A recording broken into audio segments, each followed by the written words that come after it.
तो इस एपिसोड की स्टार्टिंग स्कूल के एनवायरनमेंट को दिखाने से होती है, जहाँ पर उसाटो नाम के स्टूडेंट को दिखाया जाता है। ये बहुत ही एक्स्ट्रा ऑर्डिनरी स्टूडेंट रहता है। वो अपने कामों में ही मस्त रहता है और इसी वजह से स्कूल में उसके कोई खास दोस्त भी है नहीं। एक दिन जब बाहर जोरदार बारिश हो रही थी, तभी उसाटो देखता है कि उसका अम्ब्रेला कोई अम्ब्रेला स्टैंड से निकाल ले गया है।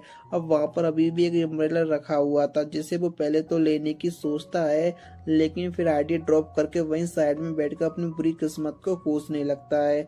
हाय मेरी फूटी किस्मत।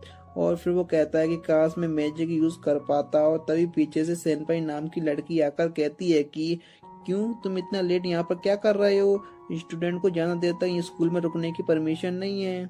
जिसे सुनकर उसाटो वहां से जाने लगता है, लेकिन सेनपाई उसे रोकती है और पीछे से कजाटो नाम का लड़का आकर उसे अम्ब्रेला ऑफर करता है। वो ऐसा इसलिए करता है क्योंकि वो दोनों दरअसल क्लासमेट होते हैं, लेकिन उसाटो ने आज तक कभी भी उससे बात नहीं की होती। यहाँ पर हमें भी पता चलता है कि सेनपाई स्टूडेंट काउंसिलिंग का प्रेसिडेंट है और कसाटो वाइस प्रेसिडेंट है, और इसके बाद वो तीनों साथ में घर जाने निकल जाते हैं। और इस दौरान हमें पता चलता है कि कजाटो काफी हैंडसम होने की वजह से क्लास में सिर्फ उसकी गर्ल्स के साथ दोस्ती है, बॉयज के साथ नहीं। काफी रंगीन हो बेटा। आगे यहाँ पर सेनपाई के बारे में हमें पता चलता है कि ना ही सिर्फ वो स्टूडेंट काउंसिल का प्रेसिडेंट है, बल्कि वो सारे सब्जेक्ट में और स्पोर्ट्स में टॉपर है। हमारे क्लास में भी प्रिया नाम की लड़की थी, वो भी सभी चीजों में टॉपर थी। पता नहीं भगवान ऐसे लोगों को बनाता कैसे है। अब दोस्तों, दो इतने खतरनाक व्यक्तियों के साथ घर जाना, इसका तो सीधा मतलब यही बनता है कि हमारा एक्स्ट्रा ऑर्डिनरी स्टूडेंट स्कूल के दो सबसे पॉपुलर स्टूडेंट के साथ घर जा रहा है।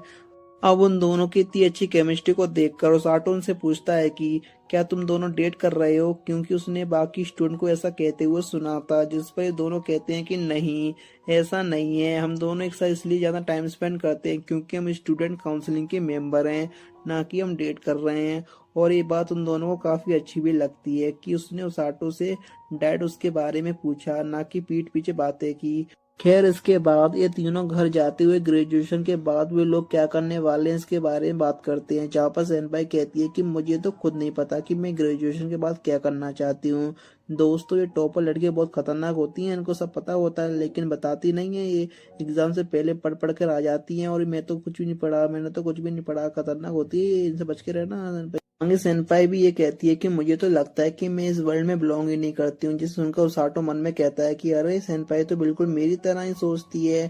तभी सेनपाई और कसाटो कोई बेल की आवाज सुनाई देती है, लेकिन ऐसी कोई आवाज उसाटो को नहीं सुनाई दे रही थी। वो बेल की आवाज धीरे धीरे बढ़ती जा रही थी, मानो कि वो उनकी तरफ आ रही हो।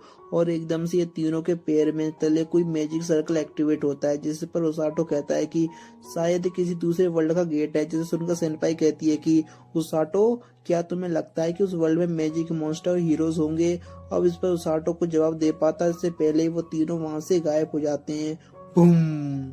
और जब आंग उसाटो अपनी आंखें खोलता है तो वह तीनों बड़े से महल के बीच में थे। उन लोगों को कुछ भी समझ में नहीं आ रहा था कि उनके साथ क्या हो रहा है। आगे जब उसाटो सेनपाई की तरफ देखता है तो उसकी आंख फटी की फटी रह गई थी, क्योंकि वो उस बड़े से महल को देखकर घबराने की वजह काफी एक्साइटेड हो गई थी।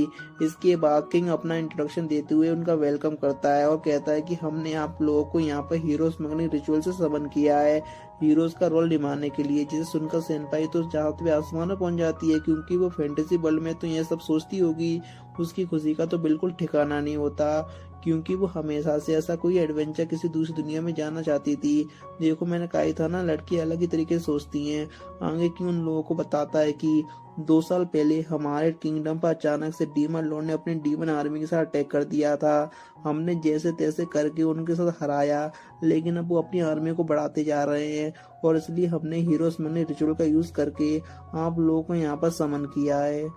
लेकिन यह सब सुनकर कजाटो काफी ज्यादा गुस्सा आता है और वो कहता है कि इन सब से मुझे कोई लेना देना नहीं है। आपने हमें बिना हमारी परमिशन के यहाँ पर समन कैसे किया? हमें अभी वापस भेजो। हम लोग की वहाँ पर फैमिली है जो वहाँ पर हमारा इंतजार कर रही होगी। जिस पर किंग कहता है कि माफ करिए, लेकिन यह स्मगलिंग रिचुअल वन वे है, इससे किसी को वापस नहीं भेजा जा सकता। ये सुनकर कजाटो को और भी ज्यादा गुस्सा आ जाता है, और वो गुस्से में किंग की तरफ जा ही रहा होता है कि तभी सारे सोल्जर अपने हथियार बाहर निकाल लेते हैं।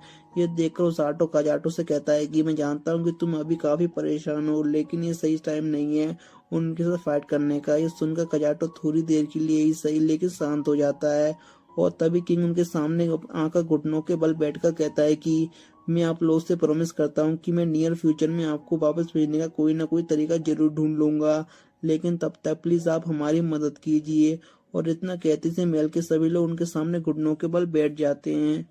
अब ये सब देखकर सेनपाई किंग से पूछती है कि आप हमें हीरोज कहकर क्यों पुकार रहे हो, अब तो हमारे बारे में कुछ जानते भी नहीं हो। जिस पर किंग चश्मिश लड़की को सामने बुलाता है और वो उन लोगों को बताती है कि हीरोज मंगनी रिचुअल से पूरे यूनिवर्स में ही उन लोगों को समन करता है जो उसके लायक होते हैं। और मुझे पूरा यकीन है कि यहाँ पर आने से पहले आपको बेल की आवाज जरूर सुनाई दी होगी, जिसे सुनकर इन दोनों को तो याद आता है कि हाँ, उन्हें तो बेल की आवाज सुनाई दे रही थी।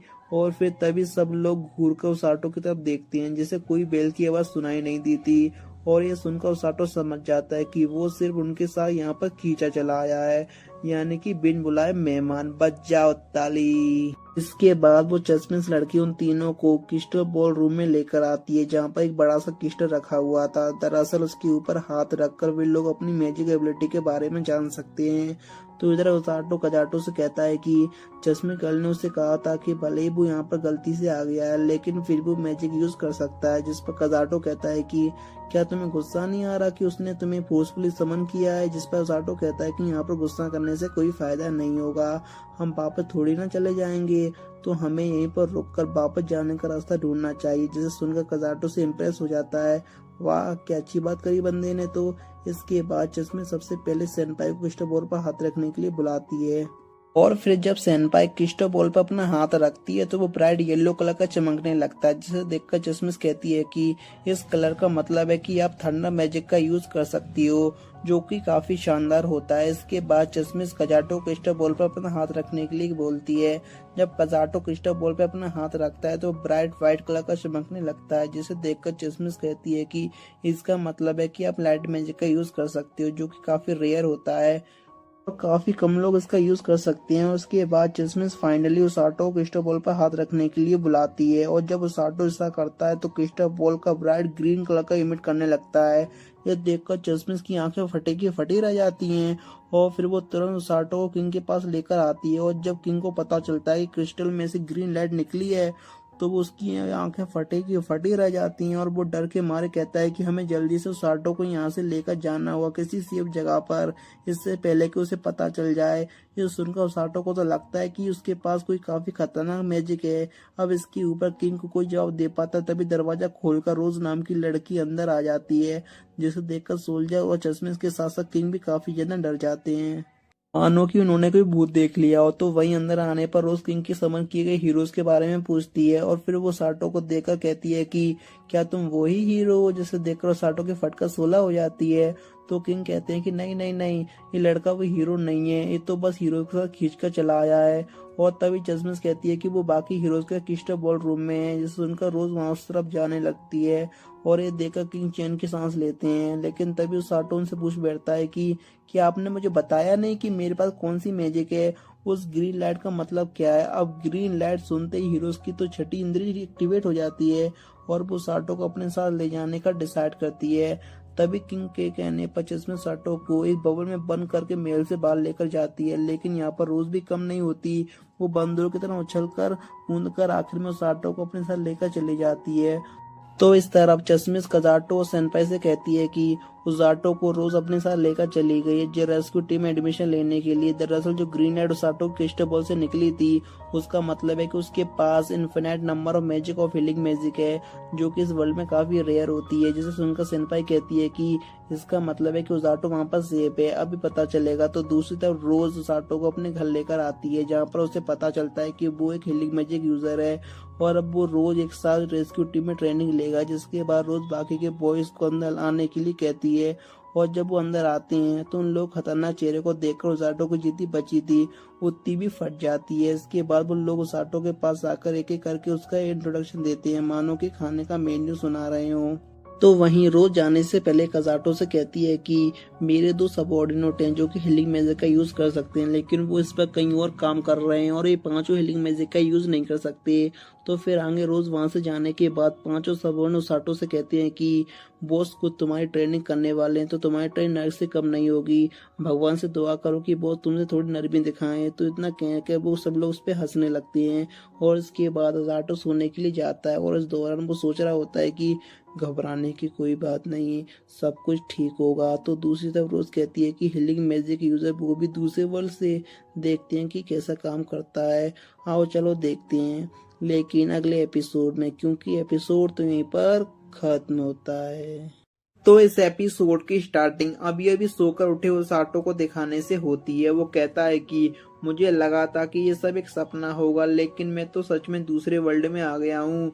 तभी उसे बताया जाता है कि उससे मिलने कोई आया है और वो कजाटो सेनपाई थे। वो दोनों साटो को सही सलामत देखकर काफी खुश होते हैं, जिस पर साटो भी कहता है कि मैं भी काफी खुश हूँ।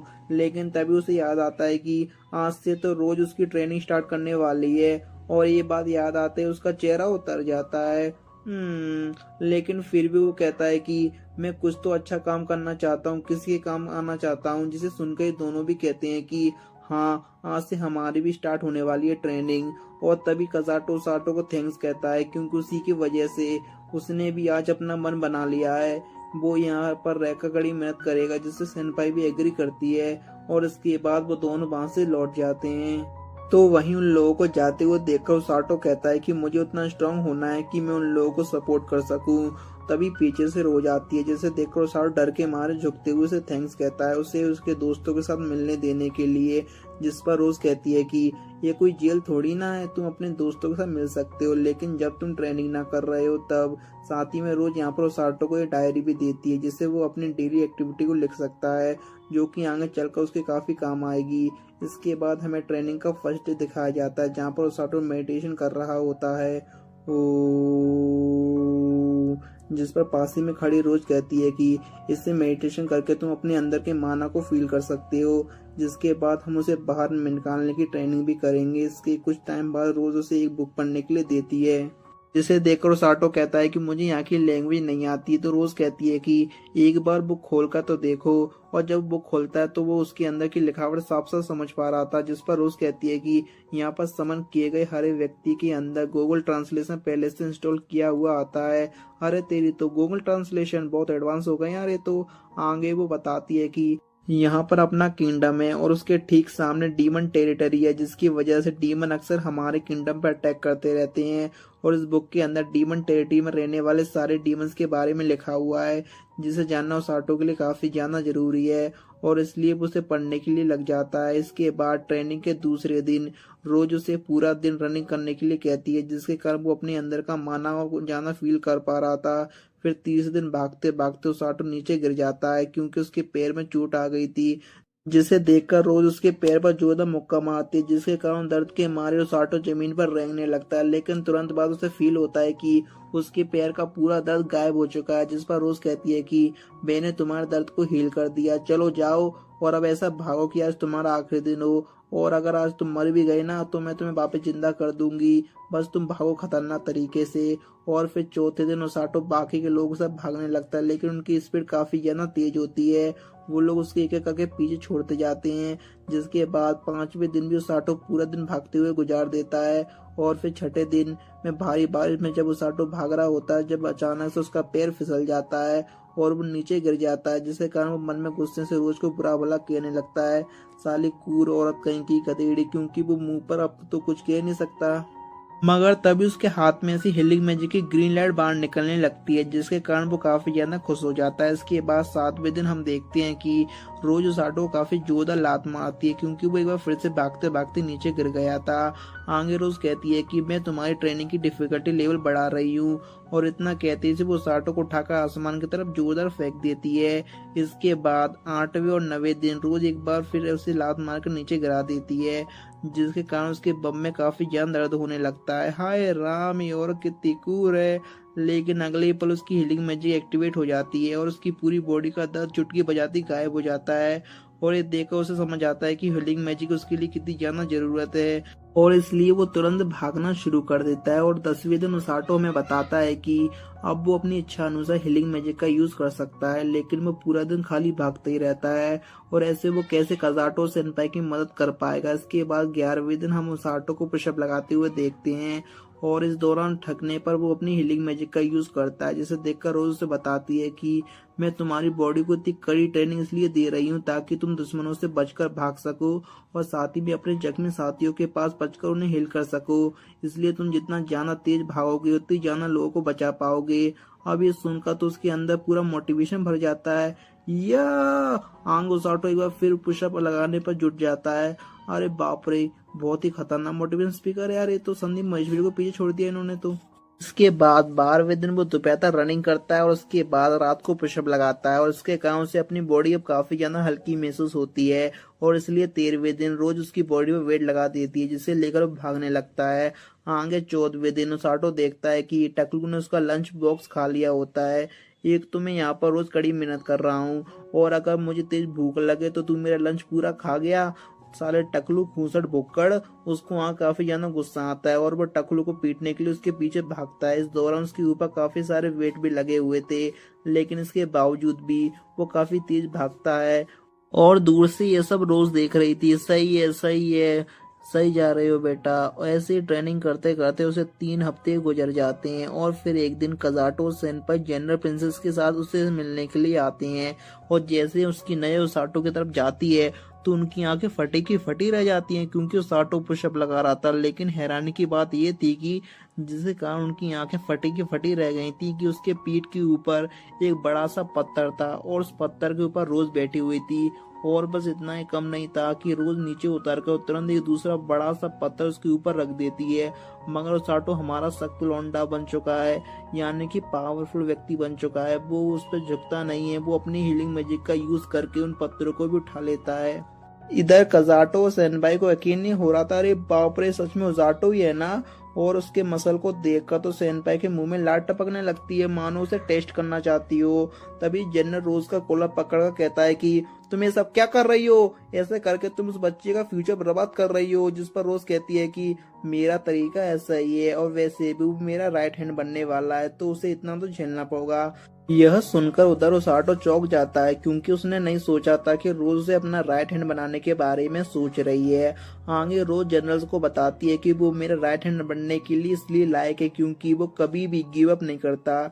अब क्योंकि ये दोनों तो एक दूसरे क्लास में लेने के मूड में थे, इसलिए जनरल कज़ाटो और सेनपाई उसाटो को प्रिंसेस को दूसरी तरफ ले जाने के लिए कहता है, जिसे सुनकर ये चारों चुपचाप वहां से निकल जाते हैं।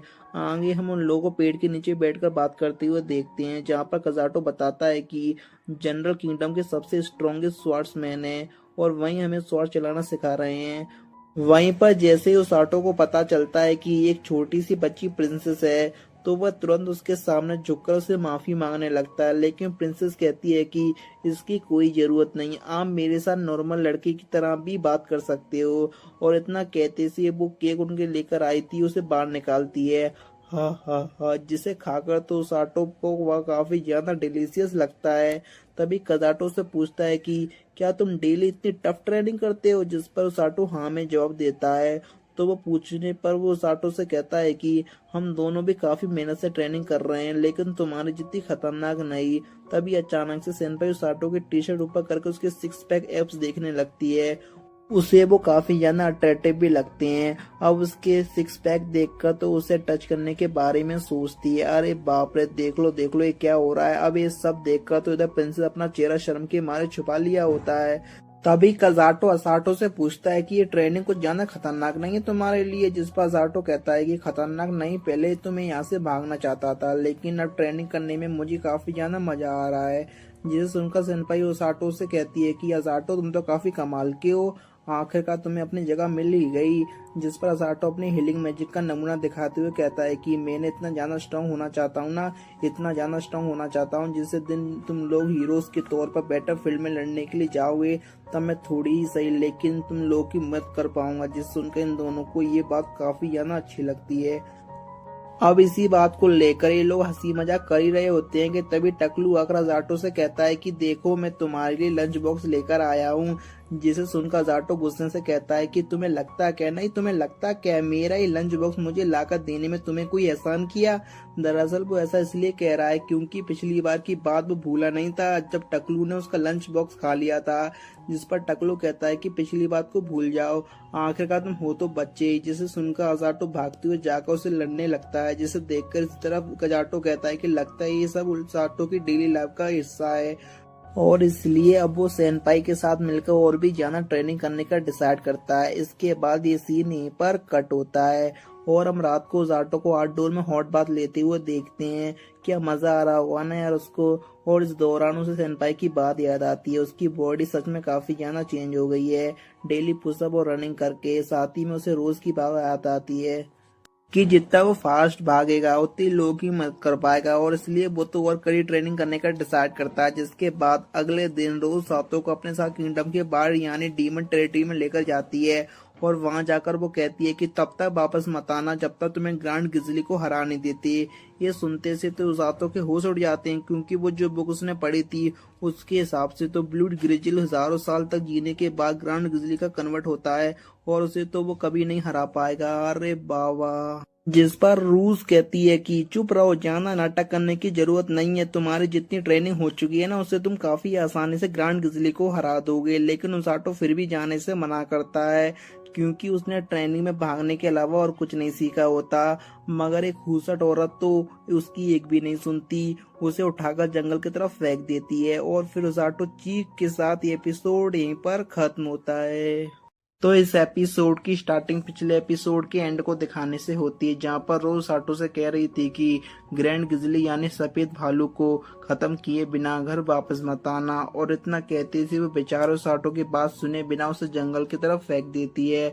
और इस दौरान साटो को लगता है कि आज ना वो किसी भी हालत में जिंदा नहीं बच पाएगा, लेकिन फिर वो तुरंत हीलिंग मैजिक को एक्टिवेट करता है जिसके कारण पेड़ों से टकराने पर चोट उसे लगी थी वो अपने आप हील हो जाती है और वो सुरक्षित जमीन पर लैंड करता है। अब ये सब जानकर उसे एक बात तो समझ में आ गई थी कि ये रोज खूसट है ना, ये बिना सफेद भालू को हराए उसे घर में नहीं घुसने देगी। अब इसके बारे में वो सोच ही रहा था कि तभी भी उसके पीछे से वही बड़ा सफेद भालू निकल कर आता है जिसे देखकर साटो के तो तोते उड़ जाते हैं और वो वहां से भाग खड़ा होता है। मगर भालू ना अभी भी उसका पीछा कर रहा था जिसे देखकर वो अपनी स्पीड बढ़ाता है और सोचता है कि ये मोटा सा भालू मेरी स्पीड को मैच नहीं कर पाएगा। लेकिन वो भालू तो ठीक उसके पीछे होता है जिसे देखकर एक बार फिर से उसकी चीख निकल जाती है। मगर तभी वो अपनी खतरनाक ट्रेनिंग को याद करता है और बोलता है कि भालू तो खूसर रोज के मुकाबले कुछ भी नहीं है और इतना कहकर वो भालू का मुकाबला करने के लिए रुकता है। मगर एक बार फिर किस्मत उसका विचारे का साथ नहीं देती क्योंकि सफेद भालू के पीछे दो नीले भालू भी उस पर अटैक कर देते हैं और वो कहता है कि एक से लड़ने में तो मेरी जान निकल रही थी, अरे तीन तीन कहां से आ गए। अब इन तीनों भालू को देखकर वो जान बचाकर भागना शुरू कर देता है। वो तो इसी स्पीड में भाग रहा था जैसे कि हम भागते हैं ना, हमारे पीछे गली का कुत्ता पड़ जाता है, अरे बच्चा, अरे बच्चा, ये कुत्ता मुझे काट लेगा, मेरे मुंह से निकल गई।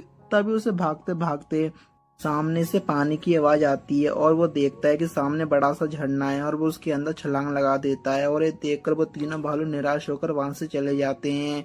उसके जाने के बाद उसाटो पानी से बाहर निकलकर पेड़ पर अपने कपड़े सुखाता है और इसी दौरान रोज के दिए हुए सामान के अंदर उसे एक चाकू भी मिलता है। अब क्योंकि जंगल के अंदर की काफी डरावनी आवाजें आ रही थी इसलिए वो अगले दिन सफेद भालू को खत्म करने का तय करता है। इसके बाद अगले दिन वो सफेद भालू को ठिकाने को ढूंढने के लिए निकल जाता है और इस दौरान उसे एक पेड़ पर पंजों के निशान भी देखते हैं तो वो समझ जाता है कि भालू ना आसपास कहीं होगा। तभी उसके पीछे झाड़ियों में ऐसा आवाज आती है जिसे सुनकर तुरंत वो अपना चाकू बाहर निकाल लेता है, लेकिन झाड़ियों में से तो मॉन्स्टर जो कि खरगोश की जैसा दिख रहा था वो निकलता है। तभी उसाटो देखता है कि उस खरगोश के पैर में तो चोट आई हुई है और इसलिए वो तुरंत उसे अपनी हीलिंग मैजिक से ठीक कर देता है और इसके बाद वो फिर से अपने मिशन यानी सफेद भालू को ठिकाने को ढूंढने के लिए निकल जाता है। लेकिन वो छोटा सा खरगोश भी उसका पीछा करने लगता है। हालांकि उसाटो से बताता है कि अगर वो उसके साथ आया तो मुसीबत में पड़ सकता है, लेकिन खरगोश फिर भी उसका पीछा करना जारी रखता है और फिर तंग आकर उसाटो से पूछता है कि वैसे बाय एनी चांस क्या तुम्हें सफेद भालू का ठिकाना पता है। जिसे सुनकर खरगोश दूसरी दिशा की तरफ जाने लगता है और ऐसी थोड़ी देर बाद खरगोश का पीछा करने पर फाइनली उसाटो को सफेद भालू का ठिकाना मिल जाता है। उन्हें देखकर पर तो ऐसा लग रहा था कि मानो वो सफेद भालू और दो नीले भालू एक ही फैमिली हो, और ये सच भी होता है। अब इसे जानने के बाद उसाटो उनके ऊपर नजर रखने का डिसाइड करता है और इसी दौरान उसकी और छोटे खरगोश की काफी अच्छी दोस्ती भी हो जाती है। इसके बाद एक दिन जंगल की नदी का पानी पीने की वजह से उसाटो के पेट में जोरदार दर्द उठने लगता है और इस खतरनाक दर्द को तो उसे अपनी हीलिंग मैजिक से भी ठीक करने में काफी दिक्कत हो रही थी। मगर तभी खरगोश के पास आकर खड़ा हो जाता है, मानो कि वो उसे कह रहा हो कि आप जल्दी ठीक हो जाओगे। इसके बाद अगले दिन खरगोश से जंगल में बनी एक छोटी सी लेक के पास लेकर आता है, जिसका पानी काफी मीठा होता है। तभी एकदम से खरगोश कपकपाने लगता है, मानो उसे पास ही में किसी खतरनाक मॉन्स्टर की प्रेजेंस फील हो रही हो। जिसके तुरंत बाद वो एक पेड़ के ऊपर चढ़ जाता है और उसाटो की तरफ देखता है, और इसलिए उसाटो भी तुरंत उस पेड़ के ऊपर चढ़ जाता है। और इसके थोड़ी देर बाद उनके सामने से काफी बड़ा सफेद कलर का सांप गुजरता है, जो कि दिखने में किसी बड़े से एनाकोंडा जैसा लग रहा था। उस एनाकोंडा को देखकर उसाटो की आंखें बड़ी हो जाती हैं। उसके मुंह से चीख निकलने वाली थी, पर वो शांत रहता है ताकि वो एनाकोंडा उन्हें देख ना ले, और ऐसा ही होता भी है। वो एनाकोंडा वहां से चला जाता है। फिर उसाटो चैन की सांस लेता है। अब ऐसे ही कुछ दिन भालू की फैमिली को सोते हुए देखने के बाद एक दिन उसाटो पूरे जोर से उस सफेद भालू को हराने निकल जाता है, और इस दौरान वो खरगोश से कहता है कि मुझे रोकने की कोशिश मत करना, मैं जल्दी से उस भालू को हराने के बाद यहाँ से निकल जाना चाहता हूँ।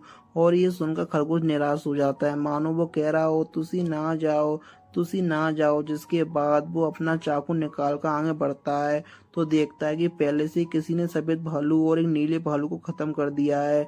और उनकी बाइट मार्क्स को देखकर उसाटो समझ जाता है कि ये काम किसी और का नहीं बल्कि वो एनाकोंडा का ही है, जिसने इन्हें सिर्फ मजाक मजाक में मारा है। और तभी सामने वाले चट्टान से इन दोनों का बेटा बेबी नीला भालू निकल कर आता है। अब इसे ना हम बेबी भालू कहकर पुकारेंगे। आगे बेबी भालू अपने पेरेंट्स को उठाने की कोशिश करता है। अरे ये सीन देखने में तो बहुत ही ज्यादा इमोशनल लग रहा था, कोई भी इसे देखे तो एक बार पॉइंट पे तो रोना आ जाए। अब ये सब देखकर तो साटो काफी ज्यादा गुस्सा आ जाता है और फिर वो उस एनाकोंडा को खत्म करने का तय करके उसी दिशा की ओर निकल जाता है।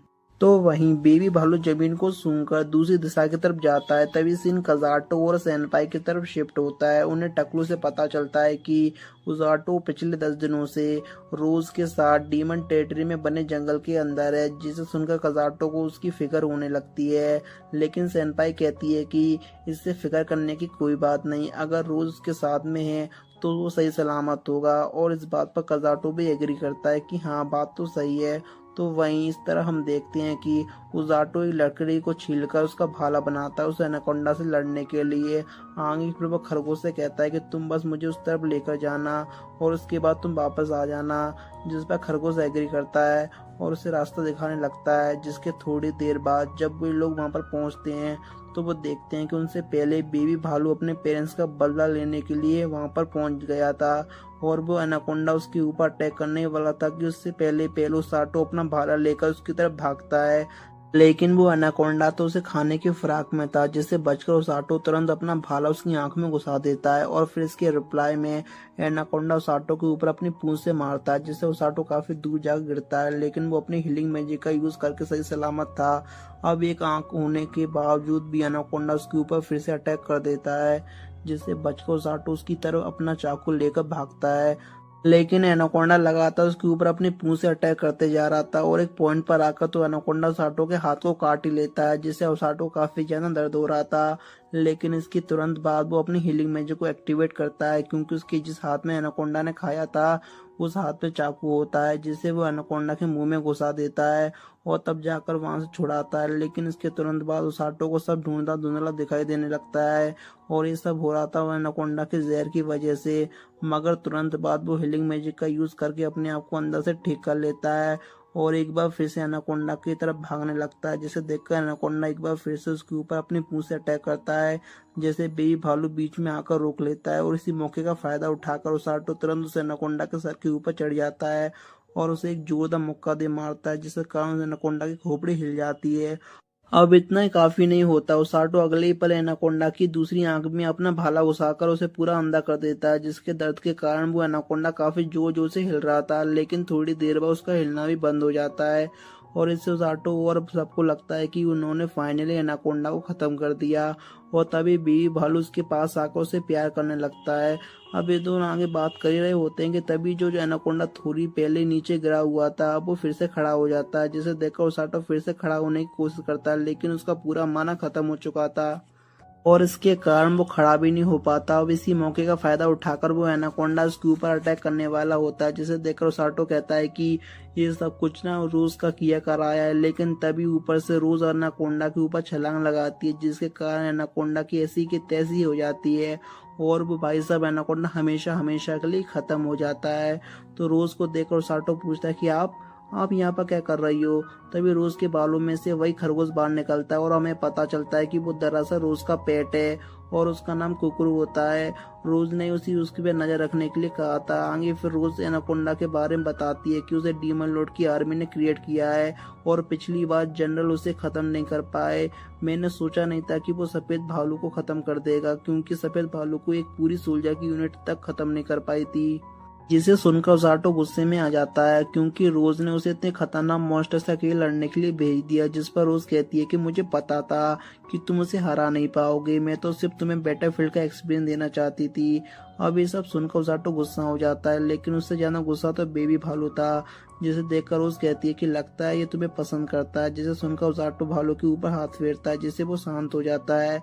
इसके बाद रोज कहती है कि वही बेबी भालू, आज से तुम हमारे साथ रहोगे और क्या तुम इस लूजर को उठा सकते हो जो कि ठीक से मर तक नहीं पाया। जिसे सुनकर बेबी भालू साटो को अपनी पीठ पर उठा लेता है और कुकरू उसको सर के ऊपर खड़ा हो जाता है। और इसके बाद रोज उन तीनों को उठाकर जंगल से बाहर लेकर आती है और फिर रोज साटो से कहती है कि आज तुमने बैटलफील्ड में मेरे साथ खड़े होने का मुकाम हासिल किया, जो कि आज तक बाकी के दो हीलिंग मैजिक यूजर भी नहीं कर पाए। साथ ही में वो यहाँ पर रोज साटो को ये भी कहती है कि कुछ ही टाइम में अब डीमंस और ह्यूमंस के बीच में वॉर शुरू होने वाली है। और तभी सीन डीमन लॉर्ड की तरफ शिफ्ट होता है। वो पूछता है कि वॉर की प्रिपरेशन कैसी चल रही है, जिस पर अमीला डीमन कहती है कि सब कुछ ठीक चल रहा है, हम जल्दी उनके ऊपर अटैक करेंगे। और इसी के साथ एपिसोड यहीं पर खत्म होता है। तो इस एपिसोड की स्टार्टिंग में रोज साटो से कहती है कि जल्दी डीमन के साथ हमारी बैटल होने वाली है और इस वॉर में तुम मेरे साथ फ्रंट लाइन में खड़े होकर घायल सोल्जर को ठीक करने का काम करोगे। जिसे सुनकर साटो कहता है क्या मैं, लेकिन मैं ही क्यों, आपके पास तो दो और हीलिंग मैजिक यूजर भी तो हैं। जिस पर रोज कहती है कि नहीं, उन्हें कुछ और काम दिया गया है। तो आंगो साटो कहता है कि मुझे नहीं लगता कि मैं अभी इस काम के लिए तैयार हूँ। जिस पर रोज कहती है कि अभी नहीं निकलना, तुम्हारे पास थोड़ा टाइम है खुद को और इम्प्रूव करने का। तभी सीन डीमन कैसल की तरफ शिफ्ट होता है, जहाँ पर डीमन लॉर्ड अमीला नाम की डीमन से पूछता है कि वॉर की प्रिपरेशन कैसे चल रही है। जिस पर अमीला कहती है कि सब कुछ ठीक चल रहा है महाराज, हम जल्दी उन पर हमला करेंगे। जिस पर डीमन लॉर्ड कहता है कि इस बार तुम्हें सेना को लीड करना है, पिछली बार हमने उन्हें कड़ी टक्कर दी थी लेकिन फिर भी वो हमारे चंगुल से बच निकले थे, इस बार इसकी कोई गलती नहीं होनी चाहिए। जिस पर अमीला कहती है कि आप फिक्र मत करें, मैं अपना बेस्ट दूंगी। जिसे सुनकर डीमन लॉर्ड उसे जाने के लिए कहता है। तो वहीं बाहर आने पर अमीला काफी ज्यादा नर्वस दिख रही थी और तभी पीछे से डीमन डॉक्टर आकर उसे टीज करते हुए कहता है कि third army commander demon Lord के सामने नर्वस फील कर रही है। जिस पर अमीला कहती है कि वो डॉक्टर अपना काम करो ना, आपको क्या टीज करने के अलावा कोई काम नहीं है क्या। और इतना कहकर वो वहां से जाने लगती है। तो डीमन डॉक्टर से रोककर कहता है कि मेरा नया एक्सपेरिमेंट लगभग तैयार है, क्या तुम उसे देखना चाहोगी। जिसके बाद वो उसे बड़ा सा डीमन मॉन्स्टर एनाकोंडा दिखाते हुए कहता है कि देखो ये मेरा 72वां एक्सपेरिमेंट मॉन्स्टर टनटना, इसके खतरनाक जहर और पावरफुल नुकीले दांतों के आगे कोई टिक नहीं पाएगा। जिसे देखकर अमीला कहती है कि वाह कितना शानदार है ये।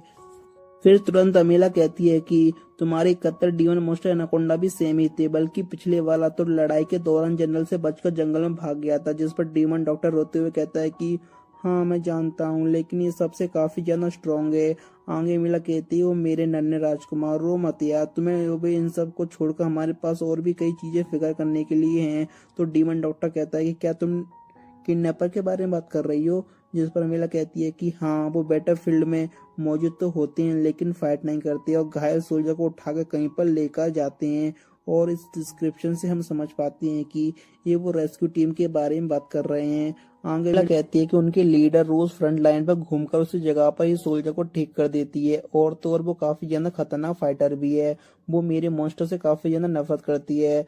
तुम देख लेना डॉक्टर, एक दिन उसमें उसे खत्म करके रहूंगी। जिस पर डीमन डॉक्टर कहता है कि लेकिन अब तुम कमांडर हो तो तुम्हें बैटलफील्ड में जाने की जरूरत नहीं पड़ेगी। जिस पर मिला कहती है कि हाँ, तुम सही कह रहे हो और इसलिए मैं बैटलफील्ड में इमॉर्टल मेज ऑफ डार्कनेस को, जिन्हें ब्लैक नाइट भी कहते हैं, उन्हें भेजने वाली हूँ। वाह, इनकी बहुत बकर हो गई। अब हमें उस ऑटो को देखना है। ठीक है भाई। तभी सीन उस ऑटो की तरफ शिफ्ट होता है।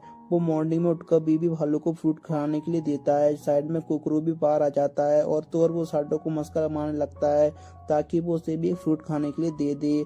और कुकरू भी क्यूटनेस को देखकर साटो भी पिघल जाता है और वो उसे भी एक फ्रूट खाने के लिए दे देता है। तभी वहां पर रोज आती है और उन लोगों को बताती है कि मैंने किंग को बेबी भालू के बारे में बताया और अब से वो भी हमारी रेस्क्यू टीम का एक हिस्सा है।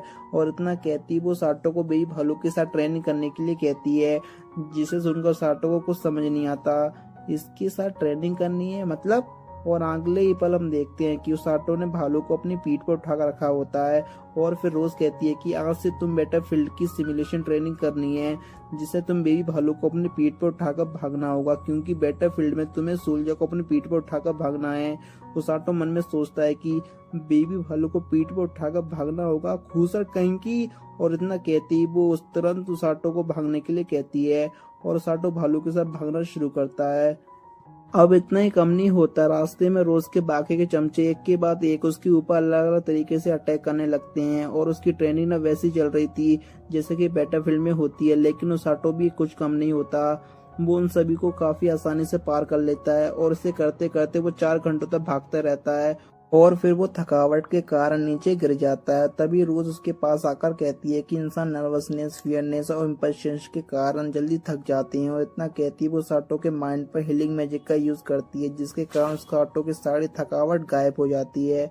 और फिर वो जाते जाते साटो कैसल की चारों तरफ बेबी भालू की लेकर भागने की कहती है। वो साटो मन में सोचता है कि अरे यार खूसट औरत, इतना तो भाग लिया और कितना भागना है। लेकिन बेचारा वो हर बार की तरह इस बार भी उसकी बात मानकर केसर के चारों तरफ भागने लगता है। और भागने के दौरान वो देखता है कि बेबी भालू द मॉन्स्टर को देखकर सभी लोग डरने की बजाय एकदम नॉर्मल रिएक्ट कर रहे हैं। और ये बात उस साटो को काफी ज्यादा अजीब लगती है। तभी बेबी भालू जो कि मस्ती से सो रहा था वो उठता है और उस साटो एक फ्रूट शॉप पर की तरफ लेकर जाता है, क्योंकि उसे फ्रूट जो खाने थे। लेकिन उस साटो के पास तो कोई पैसे होते ही नहीं है, इसलिए वो फ्रूट खरीदने से मना कर देता है। हाँ, लेकिन वो शॉप ओनर से ये जरूर पूछ लेता है कि सुनो, मैं एक मॉन्स्टर को अपनी पीठ पर लेकर भाग रहा हूँ, लेकिन फिर भी आसपास के लोग काफी ज्यादा शांत हैं। जिस पर शॉप ओनर कहती है कि वो इसलिए क्योंकि तुम्हें रेस्क्यू टीम का पार्ट हो और ये हम तुम्हारे कपड़ों को देखकर बता सकते हैं, क्योंकि अक्सर रेस्क्यू टीम के डरावने की शक्ल के कुछ लोग यहाँ पर भागते रहते हैं। जिस पर उस साटो सोचता है कि हाँ, वो रोज के बाकी के नमूने होंगे, उनका डरावना फेस तो मॉन्स्टर से ज्यादा डरावना है। खैर, इसके बाद जब उसाटो वहां से जा ही रहा होता है कि तभी शॉप ओनर उसे वेलकम गिफ्ट के तौर पर एक फ्रूट देती है, जिसे देखकर बेबी भालू की तो बल्ले बल्ले शाबा शाबा हो जाता है। तो वहीं आगे भागने के दौरान वो एक आदमी के पास से गुजरते हैं और वो साटो को देखकर उसके पीछे उसे आवाज लगाने के लिए दौड़ लगाता है, लेकिन वो साटो की स्पीड को मैच नहीं कर पाता और थक कर नीचे गिर जाता है। लेकिन तभी दोनों उसे देख लेते हैं। अब गिरने की वजह से उस आदमी को चोट आई थी, जिसके कारण साटो से हिल करने लगता है और पूछता है, ओ भाई साहब, तुम मुझे आवाज क्यों लगा रहे थे? जिस पर वो आदमी कहता है कि दरअसल मैं सिर्फ अपने जूनियर को हेलो करना चाहता था। जिस पर साटो को तो कुछ समझ में नहीं आता। तो वो आदमी अपना नाम बताता है, उसका नाम ओरगा होता है और वो कहता है कि मैं रेस्क्यू टीम का एक हीलर हूँ और तुमसे मिलकर काफी खुशी हुई। और फिर वो दोनों बैठकर बात करने लगते हैं और इस दौरान साटो को पता चलता है कि ओरका और उसकी छोटी बहन दोनों रेस्क्यू टीम की हीलर हैं और ये सिटी में एक क्लिनिक चलाते हैं, जहाँ पर वो लो सिटीजन को जख्मों को भरने का काम करते हैं। और तभी साटो को रोज की बात याद आती है कि वो उसके साथ फ्रंट लाइन में काम करेगा और इसलिए वो ओरगा से पूछता है कि तुम लोग बैटलफील्ड पर क्या काम करते हो? जिस पर ओरगा बताता है कि रोज के बाकी के चमचे जख्मी सोल्जर को हमारे टेंट में लेकर आते हैं, जिन्हें मैं और मेरी बहन ठीक करने का काम करते हैं। अगर सिंपल भाषा में कहें तो हम सपोर्ट मेंबर हैं। वांगे वो ये भी कहता है कि हीरोज जो बैटलफील्ड में लड़ते हैं उनकी जान को सबसे ज्यादा खतरा होता है, इसलिए अगर हम वहां पर मौजूद होंगे तो हमें उन्हें जल्दी ठीक कर पाएंगे। और दोस्त, मुझे पूरा यकीन है कि अगर रोज ने तुम्हें चुना है ना, तो तुम्हें उस पर पूरा भरोसा है, और इसलिए तुम्हें भी अपने आप पर पूरा भरोसा करना चाहिए, क्योंकि रोज काफी एक्सपीरियंस्ड है। वो ऐसी हर किसी पर भरोसा नहीं करती। जिसे सुनकर साटो गहरी सोच में डूब जाता है, मगर तभी ओरगा कहता है कि चलो अब मुझे जाना चाहिए, वरना मेरी बहन मुझ पर चिल्लाएगी। जिसे सुनकर साटो भी भागने की तैयारी करता है, लेकिन जाने से पहले ओरगा उससे कहता है कि देखो, तुम्हें रोज को हेट नहीं करना चाहिए। मैं जानता हूँ कि वो थोड़ी स्ट्रिक्ट है, लेकिन उसे लोगों की काफी ज्यादा परवाह रहती है। जिस पर ओसाटो कहता है कि डोंट वरी दोस्त, मैं उसे हेट नहीं करता हूँ। और वो इतना कहती भालू को लेकर वहां से भाग जाता है, और उसके जाती ओरगा की बहन ऊरू वहां कर आकर उसे चिल्लाने लगती है। ओरगा कहता है कि सुनो, मैं काफी इंटरेस्टिंग लड़के से मिला, तुम भी मिलकर उससे काफी ज्यादा खुश होगी। तो वहीं दूसरी तरफ ओसाटो बेई भालू को लेकर कैसल के अंदर आता है, जहाँ पर कई सारे सोल्जर भागने की ट्रेनिंग कर रहे थे, और उनमें से सेनपाई भी होती है। आगे सेनपाई जैसे ओसाटो को देखती तो वो काफी ज्यादा खुश हो जाती है, और फिर वो दोनों बैठकर बात करने लगते हैं, जहाँ पर प्यार में आकर सेनपाई बेबी भालू को हाथ लगाने की कोशिश करती है, लेकिन बेबी भालू हाथ को झटक देता है, मानो वो कह रहा हो कि अपन को हाथ नहीं लगाने का, समझे क्या। तो वहीं साटो देखता है कि ट्रेनिंग की वजह से सेनपाई के हाथों में काफी ज्यादा चोट आ रखी थी, जिसे देखकर वो तुरंत अपने हीलिंग मैजिक से उसके हाथों को पूरी तरीके से ठीक कर देता है। आगे साटो काजुटो के बारे में पूछता है, तो सेनपाई कहती है कि आज तुम कजाटो से नहीं मिल पाओगे, क्योंकि वो जनरल के साथ किंगडम के बाहर रियल फाइटिंग का एक्सपीरियंस लेने गया है। और तभी हम कजाटो और जनरल को दिखाया जाता है, जहाँ पर जनरल कहता है कि मुझे पूरा यकीन है कि इस बार डीमन लॉर्ड और भी ज्यादा पावरफुल फोर्स के साथ हम पर अटैक करेंगे, लेकिन आप और सेनपाई के साथ हमारे साथ होने की वजह से हम उन्हें इस बार हरा देंगे। अब इसके बारे में कजाटो सोच रहा था कि तभी उनके सामने ढेर सारे रेड कलर के वुल्फ आ जाते हैं, और वे लोग उनके साथ फाइट करने की पोजीशन ले लेते हैं। तो इधर सेनपाई उजाटो से कह रही थी कि कजाटो के वापस आने के बाद मेरी बारी है जंगल में जाकर रियल एक्सपीरियंस गेन करने की। इसके बाद उजाटो सेनपाई को गुड लक बोलकर अपने बेस में आ जाता है। वापस आने के बाद बेबी भालू को सुलाने के बाद जब वो सोने जा रहा था कि तभी उसकी नजर रोज पर पड़ती है। वो उससे उसके एक्सपीरियंस के बारे में पूछती है, जिस पर उजाटो कहता है कि आज का ठीक था, लेकिन मुझे पूरी तरीके से ट्रेन होने में थोड़ा टाइम लगेगा। जिस पर रोज कहती है कि ठीक है, तुम ट्रेनिंग करते रहो। और वो वहां से जाने वाली थी कि तभी उस ऑटो से वहीं पर रोककर कहता है कि कल उस एनाकोंडा के अटैक से मैं बाल बाल बचा, और आपने जब डीमन लॉर्ड की आर्मी की बात की तो मैं पूरी तरीके से डर गया था। मैं चाहूँ तो आपके साथ बैटलफील्ड में आने से मना कर सकता हूँ, लेकिन आज ना मुझे उस डर से भी कई गुना ज्यादा अच्छी फीलिंग का एहसास हुआ।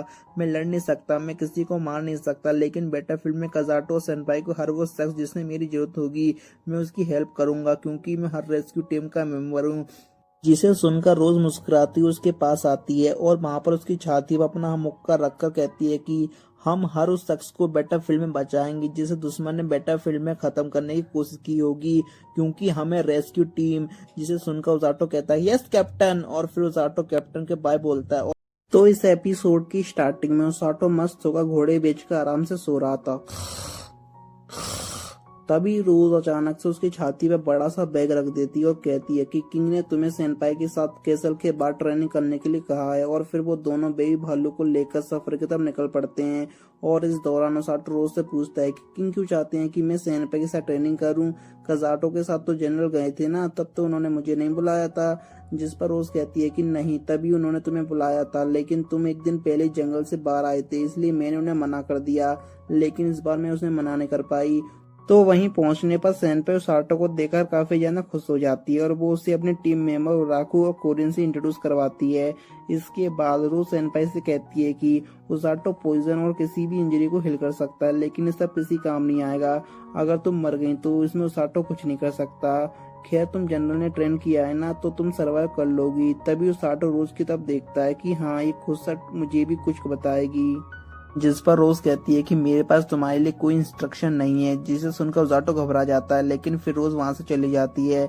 इसके बाद ये चारों अपने सफर की तरफ निकल जाते हैं, और इस दौरान सेनपाई कहती है कि उजाटो डार्कनेस ऑफ जंगल में गया था और हम भी वहीं जा रहे हैं। जिसे सुनकर उजाटो को एकदम से याद आता है कि डार्कनेस ऑफ जंगल, ये तो वही जगह है जहाँ पर बेबी भालू अपनी फैमिली के साथ रहता था।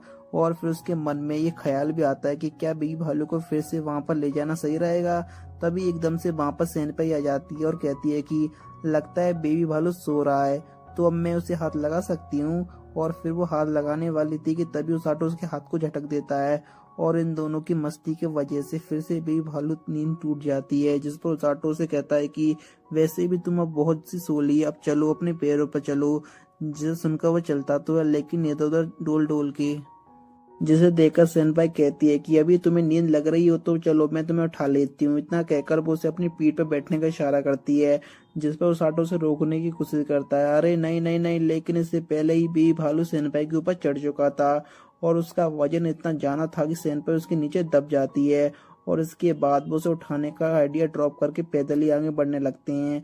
अब आगे बढ़ते बढ़ते कोरेन ने जो छड़ी पकड़ी हुई थी वो चमकने लगती है, जिस पर वो कहती है कि लगता है सामने से कई सारे मॉन्स्टर अपनी तरफ आ रहे हैं। जिसे सुनकर आरो अपनी लड़ने की पोजीशन में आ जाती है, मगर तभी कोरेन कहती है कि अरे नहीं नहीं नहीं, रुको रुको रुको, वो मॉन्स्टर नहीं है। जिसे देखकर सामने वाली झाड़ियों में से कुछ लुटेरे निकलते हैं। वो लुटेरे इन सबको कहते हैं कि देखो, तुम अपनी सारी कीमती चीजें हमें दे दो। जिन्हें देखकर उसाटो उन्हें हराने के बारे में सोच रहा था, लेकिन सेनपाई तो कुछ अलग ही मूड में थी। वो कहती है कि उसाटो, क्या ये असली लुटेरे हैं? मैंने आज से पहले इतने लुटेरे कभी नहीं देखे भाई साहब, इस नादान लड़के कुछ भी नहीं हो सकता। तभी बेबी भालू साटो के पीछे से झांकता है, जिसे देखकर सारी लुटेरों की फटके 16 हो जाती है और ये बावरे को निकला पीछे से। लेकिन इसके बावजूद उनका लीडर कहता है कि वो ही सिर्फ एक बच्चा है, हम उसके लेकर भाग सकते हैं। अब ये सुनकर साटो उनके ऊपर अटैक करने की तैयारी कर रहा था कि इससे पहले सेनपाई थंडर मैजिक का यूज करके उन्हें एक बंदे को घायल कर देती है। जिसे देखकर साटो उसकी तारीफ करते हुए कहता है कि वाह वाह वाह वाह सेनपाई, आपने तो कमाल कर दिया, धोती फाड़ के रुमाल कर दिया। और ना आप ज्यादा टेंशन मत लो, अगर उन्हें कुछ ज्यादा चोट लग गई तो मैं हीलिंग मैजिक से उन्हें ठीक कर दूंगा, आप बस अपने मस्ती में लगे रहो। इधर इतना होने के बाद भी उन लुटेरों को अकल नहीं आ रही थी। वो एक बार फिर से उनके ऊपर अटैक करती है, जिसे देखकर एक बार फिर से सेनपाई उन लोगों को बिजली का झटका देती है। तभी अचानक से कोरिन बताती है कि कोई मॉन्स्टर काफी तेज से हमारी तरफ आ रहा है और ये मॉन्स्टर और कोई नहीं बल्कि जंगली सुगर होते हैं। वो साटो के ऊपर पीछे से अटैक कर देते हैं, लेकिन बेबी भालू से बचा लेता है। साथ ही में सेनपाई यहाँ पर अपने थंडर मैजिक का काफी अच्छे तरीके से यूज कर रही थी, लेकिन एक पॉइंट पर आकर एक जंगली सुगर उसके काफी करीब आ जाता है, जिसे देखकर ओसाटो से बचाने के लिए भागता है और ओसाटो को बचाने के लिए बेबी भालू उसके पीछे भागता है। लेकिन उन तीनों की टक्कर की वजह से होता क्या है कि ओसाटो और सेनपाई पहाड़ी के नीचे गिर जाते हैं। वो तो धन्यवाद भगवान का कि ओसाटो हीलिंग मैजिक का यूज करके उसे और सेनपाई को बचा लेता है। जिसके बाद वो लोग नदी में गिर जाते हैं और फिर वो वाटरफॉल से होते हुए सीधे नीचे आ जाते हैं। और ये वही जगह होती है जहाँ पर ओसाटो सफेद भालू को पकड़ने के लिए आया था। नीचे आने के बाद ओसाटो सेनपाई के चोट को ठीक करता है और फिर जब वे लोग अपना सामान चेक करते हैं तो उसके अंदर ना एक जोड़ी कपड़े के अलावा और कुछ नहीं बचा होता, यहाँ तक कि खाना भी नहीं बचा होता। अब क्योंकि थोड़ी देर में रात होने वाली है और जंगल काफी खतरनाक मॉन्स्टर से भरा हुआ है, इसलिए ओसाटो कहता है कि हमें ना आज रात यहीं पर रुककर कल सुबह यहाँ से जाने का रास्ता ढूंढना चाहिए। वैसे पिछली बार तो वो ये पेड़ पर रखकर बचाता क्योंकि, लेकिन अब हमारी नादन सेनपाई को तो पेड़ पर चढ़ना नहीं आता, इसलिए वो और कोई जगह ढूंढने का डिसाइड करता है। तभी उसे एक जगह पर गुफा दिखाई देती है और इसलिए वो लोग वहीं पर रुकने का डिसाइड करते हैं। और फिर इसके बाद सेनपाई नदी में अपने थंडर मैजिक का यूज करती है, जिससे सारी मछलियां मरकर ऊपर आ जाती हैं। और फिर ओसाटो से आग जलाने के लिए भी कहता है, तो सेनपाई वो भी कर देती है। जिसे देखकर ओसाटो काफी ज्यादा खुश होता है और अपने कपड़े निकालकर आग के सामने बैठ जाता है। लेकिन सेनपाई जो दूसरी तरफ कोने में बैठी हुई थी, उसकी नजर तो उसकी मस्कुलर बॉडी पर थी, जिसके कारण वो ना बहुत ब्लश करने लगती है। तभी क्या होता है कि वहां पर छोटे छोटे से क्यूट से बंदर आ जाते हैं, जिन्हें देखकर सेनपाई उन्हें हाथ लगाने के बारे में सोचती है, मगर ओसाटो से कहता है कि नहीं नहीं, वो बस दिखने में क्यूट हैं लेकिन वो जहरीले हैं। मगर सेनपाई कहाँ सुनने वाली थी, वो उस बंदर को हाथ लगाने की कोशिश करती है और ऑब्वियस सी बात है कि वो बंदर उसे काट लेते हैं। और ये देखकर ओसाटो घबरा जाता है और कहता है कि नहीं नहीं, और बनो होशियार और बनो होशियार। और फिर वो तुरंत अपने हीलिंग मैजिक का यूज करते हुए उसे वहीं ठीक कर देता है।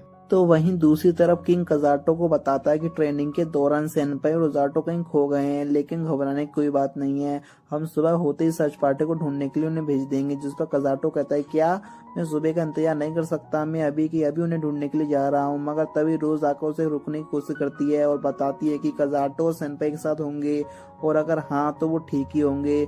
अजाटो मेरा स्टूडेंट है और वो उतनी आसानी से नहीं मरेगा, और जब तक वो ठीक है तब तक सेनपाई भी ठीक ही होगी।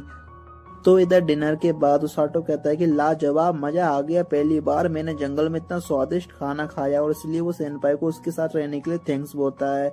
तभी सेनपाई उसे वापस लेने की लगती है। उसे देखकर उसाटो कहता है कि हमें ना बारी बारी से सोना चाहिए, तो ऐसा करो कि तुम पहले सो जाओ। जिस पर सेनपाई कहती है अरे नहीं नहीं नहीं, तुम इतना ज्यादा हीलिंग मैजिक का यूज कर रहे हो, तुम थक गए होगे, तो तुम पहले सो जाओ। जिस पर सुनते उसाटो ऐसा नहीं बोलता कि अरे तुम सो जाओ, अरे मैं नहीं सो रहा। वो ऐसा कुछ नहीं बोलता। वो आलसी कहीं का आओ ना देखता ना ताओ देखता तुरंत सोने के लिए लेट जाता है। लेकिन थोड़ी देर बाद सेनपाई उससे पूछती है कि क्या तुम सो गए? तो साटो कहता है कि नहीं, अभी नहीं सोया, बताओ क्या हुआ। तो सेनपाई उससे पूछती है कि तुम्हें इस वर्ल्ड में आने पर कैसा लग रहा है, क्या तुम वापस अपने वर्ल्ड में जाना चाहते हो? जिस पर साटो कहता है कि हाँ मैं जाना चाहता हूँ, लेकिन सेम टाइम पर नहीं भी जाना चाहता हूँ, क्योंकि ये वर्ल्ड ना काफी ज्यादा बेहतर है। जिस पर सेनपाई कहती है कि हाँ तुम सही कह रहे हो, मैं भी वापस पुराने वर्ल्ड में जाना नहीं चाहती। मैं यहाँ पर फ्री होकर घूम सकती हूँ, जो चाहे वो कर सकती हूँ। पुराने वर्ल्ड में तो मेरी फैमिली की स्टेटस के कारण मुझ पर काफी ज्यादा लिमिटेशन थी, जो कि यहाँ पर नहीं है। ऐसे वर्ल्ड में तो मैं भी जाना चाहता हूँ यार। अब ये सब सुनकर उसाटो कहता है कि तुम सही सोच रही हो। वैसे हम जब पहली बार यहाँ पर आए थे ना, तो मुझे तुम्हारी और कजाटो की काफी ज्यादा फिक्र हो रही थी, लेकिन अब क्योंकि मैं एक रेस्क्यू टीम में हूँ, तो मैं यहाँ पर ठान लिया है कि मैं तुम्हें और कजाटो को, हर वो शख्स को जिसे मेरी जरूरत है, उसकी मदद करूंगा। जिसे सुनकर सेनपाई भी कहती है कि हाँ मैं भी इस जगह की हीरो बनकर इस जगह को बचाना चाहती हूँ। आगे वो ये भी कहती है कि तुम्हें इससे बात करके मुझे काफी अच्छा लगा, मैं तुम्हारे साथ और भी क्लोज रिलेशनशिप में आना चाहती हूँ। ओ भाई साहब, क्या कह गई कुड़ी। ओहो हो, ये सुनकर उसाटो का चेहरा लाल होने लगता है और वो शर्म के मारे वापस लेट जाता है। तो पीछे सेनपाई उसे चिढ़ाते हुए कहते हैं कि हाय मेरा मुन्ना शर्मा गया। खैर इसके बाद अगले दिन वो दोनों जंगल से बाहर निकलने का रास्ता ढूंढने लगते हैं और इस दौरान उन्हें एक झाड़ी में से एक चलने की आवाज आती है, जिसे सुनकर सेनपाई तुरंत अपनी तलवार पकड़ लेता है आने वाले खतरे की फाइट करने के लिए। लेकिन वो कोई खतरा नहीं था, वो तो बेबी भालू था। उस आटो को देखते ही तो वो खुशी के मारे उसके ऊपर कूद कर उस पर लिपट जाता है। तभी पीछे से आरू आकर कहता है कि जब हम लोग आप लोगों को सर्च कर रहे थे, तभी अचानक से बेबी भालू तुम्हारी तरफ बढ़ने लगा। शायद वो तुम्हें सूंघकर तुम्हें ढूंढ रहा था। और ये सुनकर सेनपाई बेबी भालू को काफी ज्यादा तारीफ करती है। लेकिन तभी हम देखते हैं कि बेबी भालू सूंघते हुए जगह पर आता है और सेनपाई के पूछने पर उसातो से बताता है कि इसी जगह पर बेबी भालू की अपनी फैमिली के साथ रहा करता था, जिन्हें एक जायंट एनाकोंडा ने खत्म कर दिया। और ये सुनकर सेनपाई को भी बेबी भालू के लिए काफी ज्यादा बुरा लगता है, मगर तभी वापस से बेबी भालू उसातो के पास आ जाता है, जिससे उसातो समझ जाता है कि बेबी भालू उन्हें आगे बढ़ने के लिए कह रहा है। और फिर वो लोग वहां से निकल जाते हैं और इसी के साथ एपिसोड यहीं पर खत्म होता है। तो इस एपिसोड की स्टार्टिंग में हम देखते हैं कि साटो और सेनपाई दोनों वापस किंगडम में आ चुके हैं और उन्हें देखकर किंग काफी ज्यादा खुश होते हैं। किंग पहले तो उन लोगों से माफी मांगते हैं और फिर साटो से पूछते हैं कि रेस्क्यू टीम में उसकी ट्रेनिंग कैसी चल रही है, जिसे सुनकर साटो पहले तो घबरा जाता है, क्योंकि रोज भी यहाँ पर खड़ी होती है और इसलिए वो किंग से कहता है कि ट्रेनिंग मेरी वो तो काफी अच्छी चल रही है। जिसे सुनकर किंग बहुत ज्यादा खुश होते हैं कि चलो बढ़िया है फिर तो। और फिर वो उन लोगों को आज के दिन आराम करने के लिए भेज देते हैं, लेकिन उन्हें रोज को जनरल को वहीं पर रोक लिया था और ये बात उसाटो को काफी ज्यादा अजीब लग रही थी। लेकिन इसके ऊपर जाना ना सोचकर वे लोग अपने अपने रूम में चले जाते हैं। लेकिन तभी कजाटो और प्रिंसेस उनकी तरफ भागते हुए आते हैं। कजाटो कहता है कि मुझे तुम लोगों की काफी ज्यादा चिंता हो रही थी। तो प्रिंसेस कहती है कि कजाटो वो तो आप लोगों को ढूंढने के लिए आने वाला था, लेकिन रोज ने उसे रोक लिया था। और इसके बाद वो चारों फाउंटेन के पास बैठकर बात करने लगते हैं, जिसके दौरान कजाटो साटो से कहता है कि रोज तुम पर काफी ज्यादा भरोसा करती है। दरअसल वो इसलिए ऐसा कह रहा था क्योंकि पिछले एपिसोड में रोज ने उसे कहा था ना कि ओसाटो आसानी से नहीं मरेगा और अगर वो ठीक है तो सेनपाई भी ठीक ही होगी। और बस ये सुनकर ही कजाटो की सांस में सांस आई थी। इसे सुनकर ओसाटो मन में कहता है कि बेचारा इनोसेंट कजाटो, उसने काफी आसानी से रोज की बातों को भरोसा कर लिया। एक नंबर की खूसट है वो खूसट। और इसलिए वो उसके कंधे पर हाथ रखकर कहता है दोस्त तुम और सेनपाई हमेशा ऐसे ही इनोसेंट बने रहना। और उसके बाद ओसाटो और सेनपाई रेस्ट करने के लिए निकल जाते हैं। तभी प्रिंसेस कजाटो से कहती है आप जब उन दोनों के साथ होती हो तो काफी ज्यादा खुश दिखती हो। जिस पर कजाटो कहता है कि हाँ वो इसलिए क्योंकि हम तीनों एक ही वर्ल्ड से आए हैं। जिस पर प्रिंसेस उदास होकर कहती है तो क्या मेरे लिए कोई जगह नहीं है। जैसे सेनपाई मुझे मेरे नाम से पुकारती है, वैसे आप क्यों नहीं पुकारते हो? इस बात का मुझे ना काफी है ना बुरा लगता है। क्या आप अब से मुझे मेरे नाम से पुकारोगे? जिसे सुनकर इनोसेंट कजाटो प्रिंसेस की प्यार भरे इशारे समझ ही नहीं पाता और वो कहता है, ठीक है, अगर आप ऐसा ही चाहती हो तो मैं आपको अब से आपके नाम से बुलाऊंगा। तो वहीं दूसरी तरफ किंग और उनका मिनिस्टर जनरल रोज को बताते हैं कि हमने उन लुटेरों से पूछताछ की है जिन्होंने सेनपाई और साटो पर अटैक किया था। उनके मुताबिक वो पासी के लैंड से आए हैं और उनका कहना है कि वहां पर मॉन्स्टर की तादाद बढ़ती जा रही है और वह किसी डर के मारे उनकी तरफ आ रहे हैं। जिसे सुनकर जनरल कहता है, तो मॉन्स्टर जो डीमन आर्मी से डरकर उस तरफ आ रहे होंगे। तो किंग कहता है, हाँ मुझे भी यही लगता है। जिस पर जनरल कहता है, डीमन आर्मी इस बार हमें पिछली बार की तरह कमजोर समझने की गलती नहीं करेगी, हमारे पूरे किंगडम पर कब्जा करने की फिराक में आ रहे होंगे। जिसे सुनकर किंग उसे तुरंत सभी सोल्जर की यूनिट को स्टैंड बाय पर रखने के लिए कहता है।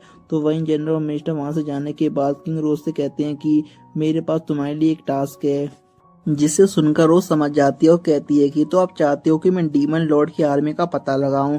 जिस पर किंग हाँ में सर हिलाते हैं और वो ऐसा इसलिए कह रहे थे क्योंकि किंग के हिसाब से वो पूरे किंगडम में सबसे ज्यादा तेज भागती है। तो रोज इस टास्क को एक्सेप्ट करके वहां से जाने वाली थी कि तभी किंग उसे रोककर उसके पास आकर कहते हैं कि क्या तुम्हें पिछली बार की तरह इस बार भी सोल्जर को लीड नहीं कर सकती? जिस पर रोज कहती है कि नहीं, बिल्कुल भी नहीं, मैं अब दोबारा उस पोजीशन पर जाने का कोई इरादा नहीं रखती। जिसे सुनकर किंग कहते हैं कि क्या तुम अभी भी? तभी रोज बोल पड़ती है कि हाँ, मैं अभी भी मेरी टीम की डेथ का जिम्मेदार खुद को मानती हूँ और ये जो मेरी सीधी आंख पर जख्म है वो कभी भी मुझे उस बात को भूलने नहीं देगा। जिस पर किंग कहते हैं कि रोज, लेकिन उससे तुम्हारा कोई फॉल्ट नहीं था। जिस पर रोज कहती है कि नहीं, वो मेरा ही फॉल्ट था, मैं जानती थी कि मैं डेथ को हिल नहीं कर सकती, लेकिन इसके बावजूद भी मैं उन्हें बैटलफील्ड में लेकर गई और इस जख्म उसी बात का पनिशमेंट है और इसलिए मैंने रेस्क्यू टीम की स्थापना करी ताकि लड़ने की बजाय मैं जख्मी लोगों को बचा सकूं। जिस पर किंग कहते हैं कि हाँ, तुमने पिछले 2 सालों में रेस्क्यू टीम की मदद से काफी लोगों की जान बचाई और इससे तुम्हारा गोल कंप्लीट हो गया होगा। जिसे सुनकर रोज कहती है कि हाँ, लेकिन रेस्क्यू टीम बनाने का मेरा एक और मकसद है, मैं अपने वंशज को ढूंढना चाहती हूँ। जिसे सुनकर किंग थोड़े हैरान हो जाते हैं क्योंकि रोज को कोई भी टक्कर नहीं दे सकता। जिस पर रोज कहती है कि इसलिए तो मैं इतनी कड़ी ट्रेनिंग करवाती हूँ ताकि एक दिन मुझे मेरा वंशज मिल जाए और शायद वो मुझे मिल भी गया है।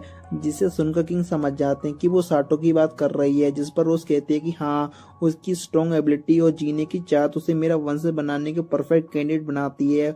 अगर सही मायने में कहूँ तो वो डिट्टो उसी की कॉपी है जिसने मेरे हाथों में दम तोड़ा था, लेकिन किसने दम तोड़ा था वो हमें नहीं बताया जाता। और बस इसी वार्तालाप के बाद रोज डीमन आर्मी को ठिकाने का पता लगाने निकल जाती है। इसके बाद रात में अपने बेस पर आने के बाद उसाटो को टेबल पर एक लेटर पड़ा हुआ मिलता है। दरअसल रोज ने लेटर उसे पर्टिकुलर एड्रेस पर डिलीवर करने के लिए कहा है। तो वहीं दूसरी तरफ भारी बारिश में डीमन आर्मी अमीला के कमांड पर नदी पर पुल बना रही होती है ताकि वो लोग किंगडम पर अटैक कर सकें। आगे हम देखते हैं कि जब अमीला ब्लैक नाइट से बहस कर रही होती है तभी सोल्जर आकर उसे बताते हैं कि हुजूर, नदी के उस पार कोई खड़ा है। जिसे देखकर अमीला कहती है, कोई बात नहीं, वो जब तक किंगडम में जाकर इसके बारे में रिपोर्ट करेगा तब तक तो हम किंगडम में घुस चुके होंगे। मगर तभी वो सामने खड़ा बंदा एक बड़ा सा पेड़ इनकी तरफ फेंक के मारता है। जो पुल इन्होंने बनाया था उसके टुकड़े टुकड़े हो जाते हैं। ये देख अमीला को समझ में नहीं आता कि अरे बाप रे, ये किसने किया। लेकिन जब वो गौर से देखती है तो उसके सामने और कोई नहीं बल्कि उसकी पुरानी जानी दुश्मन रोज खड़ी होती है।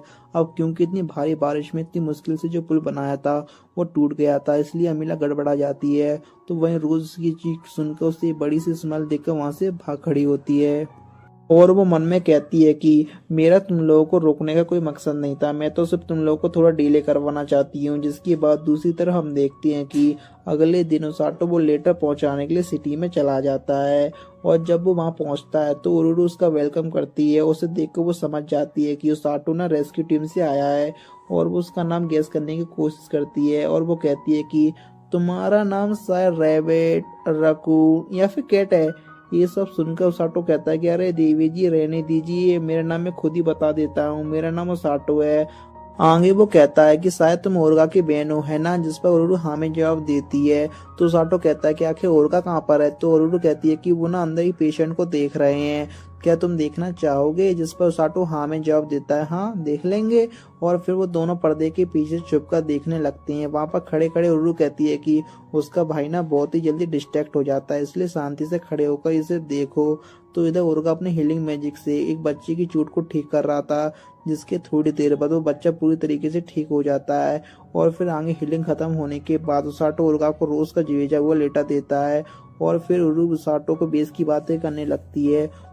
तो इधर ओरगा रोज का भेजा हुआ लेटर खोलकर पढ़ने लगता है। लेटर पढ़ते ही उसके चेहरे का रंग बदल जाता है, मानो उस लेटर में कोई काफी बुरी चीज लिखी हो, लेकिन वो उसके बारे में उसाटो और ओरगा कुछ नहीं बताता।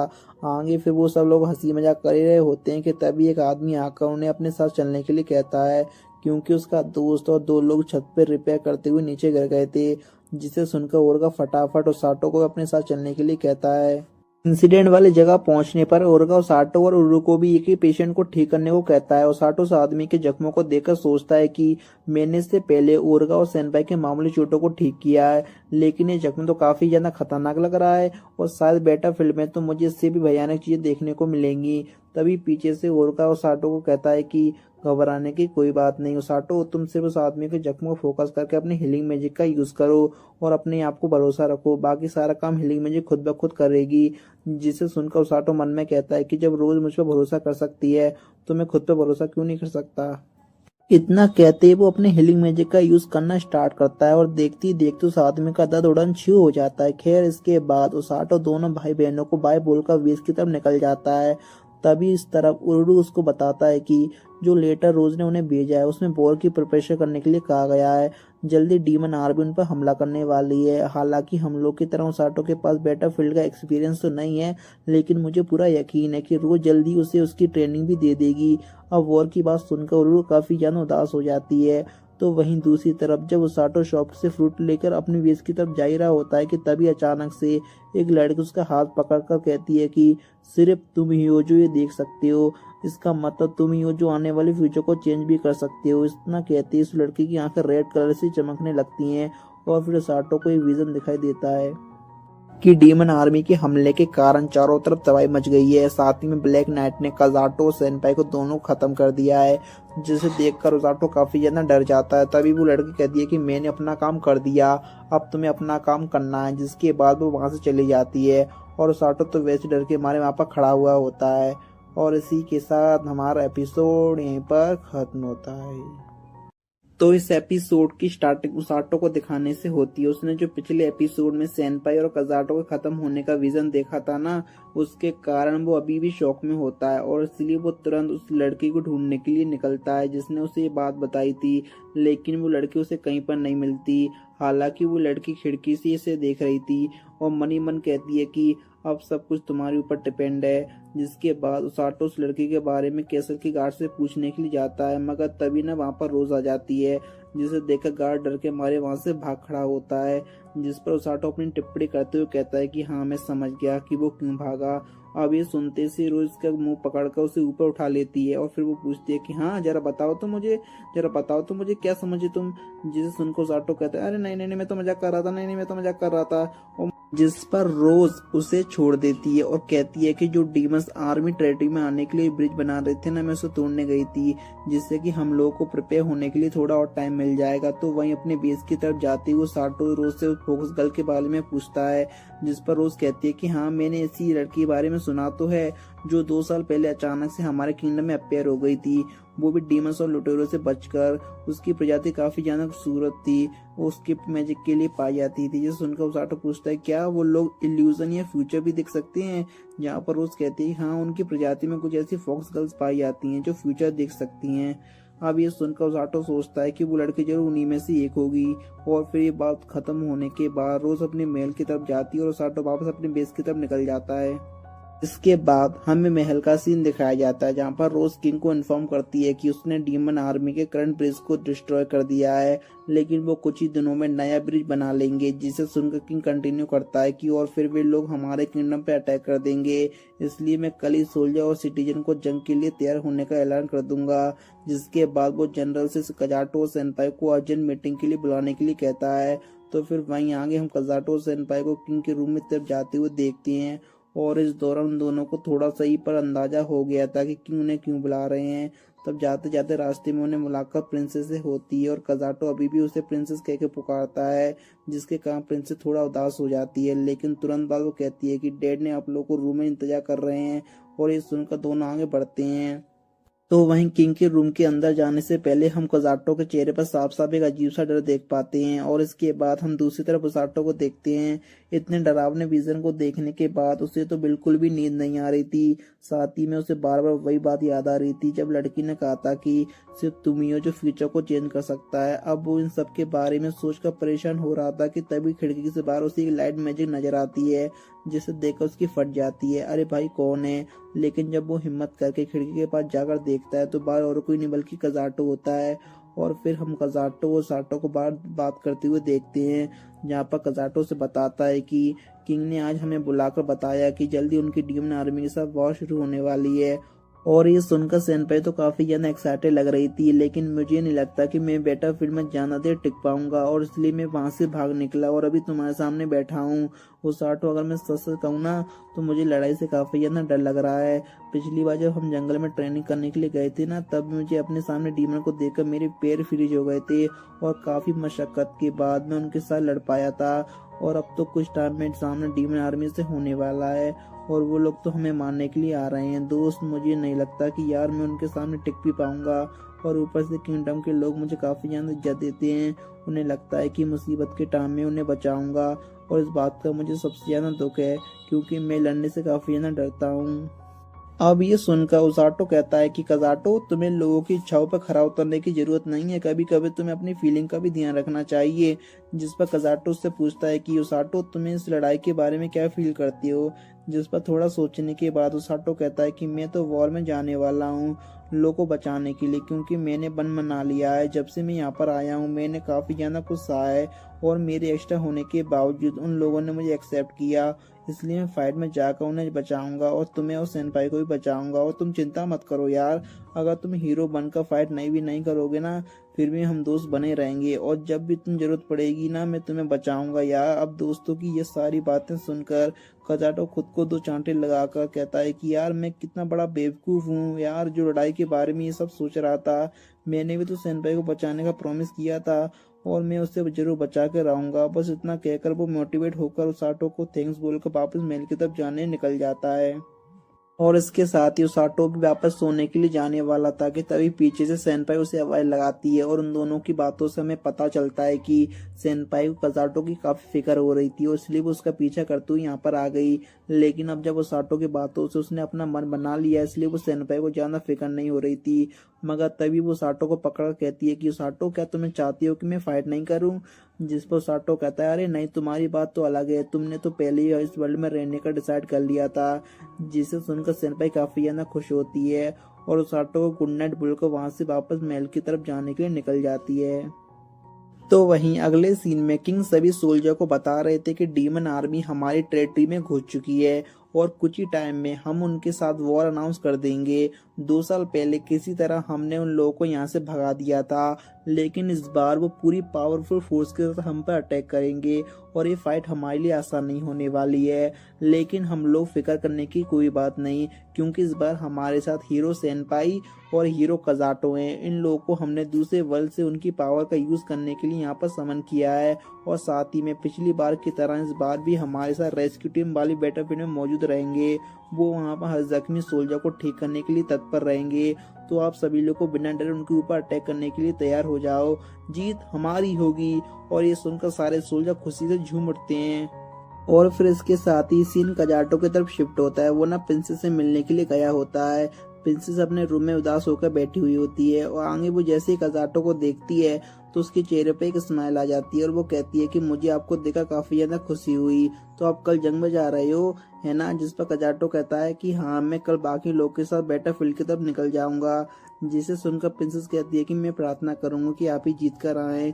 जिसे सुनकर कजाटो की जो वहां से जाने लगता है, लेकिन जाने से पहले वो प्रिंसेस को उसके नाम से पुकारता है। अब कजाटो के मुंह से अपना नाम सुनकर प्रिंसेस तो खुश में खुश हो जाती है, और फिर वो कजाटो को सही सलामत वापस आने के लिए कहती है, और इसके बाद कजाटो वहां से निकल जाता है। और फिर ये सीन रेस्क्यू टीम की बेस की तरफ शिफ्ट होता है, जहाँ पर सेनपाई की तरह उरुरु भी बेबी भालू को देखकर उसे क्यूट कहकर उसे हाथ लगाने के बारे में सोचती है, लेकिन जब वो अपना हाथ आंग करती है तो हर बार की तरह इस बार बेबी भालू उसके हाथ को झटक देता है। अरे दूर दूर दूर दूर रहे मैं दूर रहे। लेकिन उरुरु भी काफी ज्यादा जिद्दी होती है, वे कई बार उसको हाथ लगाने की कोशिश करती है, लेकिन हर बार बेबी भालू से हाथ झटक देता है। तभी कुरुरु उछलकर बेबी भालू के ऊपर सर पे बैठ जाता है, जिसे देखकर उरुरु उसके हाथ लगाने की कोशिश करती है, लेकिन तभी बेबी भालू उसके हाथ को एक बार फिर से झटक देता है। और तो इस तरह पोरगा बड़े से सामान के नीचे दब जाता है, जिसे देखकर ओसाटो उसकी मदद करने के लिए जाता है और उसे बात करने के दौरान उसे और हमें पता चलता है कि ठीक ओसातो की तरह ही उरुरु का भी ये फर्स्ट टाइम है बैटलफील्ड में जाने का। अब आगे वो दोनों बात कर रहे होते हैं कि तभी टकलू आकर ओसाटो से कहता है कि रोज तुम्हें उसके ऑफिस में बुला रही है, जिसे सुनकर ओसाटो कहता है कि अब इस घुसड़ को क्या हुआ, क्योंकि आज से पहले कभी भी रोज ने उसे अपने ऑफिस में नहीं बुलाया था। लेकिन मरता डरता क्या नहीं करता, वो साटो रोज से मिलने के लिए चला जाता है, जहाँ पर रोज उसे बताती है कि जैसे कि मैंने पहले तुम्हें बताया था कि तुम्हें मेरी तरह फ्रंट लाइन पर आकर रहकर इंजर्ड सोल्जर को ठीक करोगे, लेकिन अभी हमें वैसा नहीं करना है, हमें बाकियों के साथ रेस्क्यू टेंट में रहेंगे। टकलू और सभी लोग घायल सोल्जर को लेकर आएंगे और हम लोग उन्हें ठीक करेंगे। साथ ही में रोज उसे यहाँ पर ये भी बताती है कि किसको पहले हील करना चाहिए और किसको नहीं, जिस पर ओसाटो हाँ में जवाब देता है, हाँ ठीक है मैं समझ गया। और इसके बाद रोज उसे एक बॉक्स ओपन करने के लिए देती है, जिसके अंदर और कुछ नहीं बल्कि रेस्क्यू टीम का ऑफिशियल यूनिफॉर्म होता है। उस यूनिफॉर्म को रोज ओसाटो को वहीं पर ट्राई करने के लिए कहती है। फिर उसके बाद यूनिफॉर्म पहनने के बाद रोज उसे पकड़कर कहती है कि देखो ओसाटो, हीलर्स इमोर्टल नहीं होते, अगर तुम मर गए तो सब कुछ खत्म हो जाएगा, और इसलिए बैटलफील्ड में अपनी जान की परवाह न करना ये सबसे बड़ी बेवकूफ़ी होगी। जिसे सुनकर ओसाटो कहता है कि हाँ मैं जानता हूँ, मैं सभी को बचाने के साथ साथ अपना भी ध्यान रखूंगा, क्योंकि ये बात आपने मुझे सिखाई है। जिसे सुनकर रोज एक स्माइल के साथ यहाँ से जाने के लिए कहती है। तो वही रोज के ऑफिस से बाहर निकलने के बाद ओसाटो सोचता है कि मुझे पता नहीं कि विजन क्या चीज है, लेकिन मुझे इतना जरूर पता है कि मुझे क्या करना है। मैं सेनपाई और कजाटो को किसी भी हालत में मरने नहीं दूंगा। और इसी के साथ ये एपिसोड यहीं पर खत्म होता है। तो इस एपिसोड की स्टार्टिंग में हम रोज और उसकी पूरी टीम को बैटलफील्ड की तरफ जाते हुए देखते हैं, और इस दौरान ओसाटो रोज से पूछता है कि आखिर डीमन दिखते कैसे हैं, जिस पर रोज बताती है कि डीमन असल में डेमी ह्यूमन से वो इंसानों के जैसे दिखते हैं, बस उनके सर पर सींग होते हैं और उनकी फिजिकल स्ट्रेंथ और मानव इंसानों से काफी ज्यादा होता है। रोज यहाँ पर ये भी बताती है कि उनके ना ही सिर्फ ऑफिसर स्ट्रांग होते हैं बल्कि उनके सोल्जर भी काफी ज्यादा स्ट्रांग होते हैं। वैसे क्या तुम्हें सब सुनकर डर लग रहा है, जिस पर ओसाटो कहता है खाक डर लग रहा है, काय का डर भाई साहब, आपकी इतनी खतरनाक ट्रेनिंग से बच गया तो कोई भी डीमन मेरा बाल भी बाका नहीं कर सकता। जिसे सुनकर रोज अपनी पुरानी रेस्क्यू टीम की याद आती है, जिसके बाद सीन फ्लैशबैक की तरफ शिफ्ट होता है, जहाँ पर हमें 5 साल पहले का टाइम दिखाया जाता है, जहाँ पर किंग रोज और बाकी सभी हायर रैंकिंग ऑफिसर को बता रहे थे कि खबरियों के हिसाब से कई सारे डीमन को अपनी टेरिटरी में देखा गया है। हालांकि उनकी संख्या और उनका मकसद हमें अभी तक पता नहीं चला, लेकिन मैं चाहता हूँ कि आप लोग वहाँ जाकर इसके बारे में पता लगाएं और ध्यान रहे उनके साथ कोई भी कॉन्फ्लिक्ट ना हो।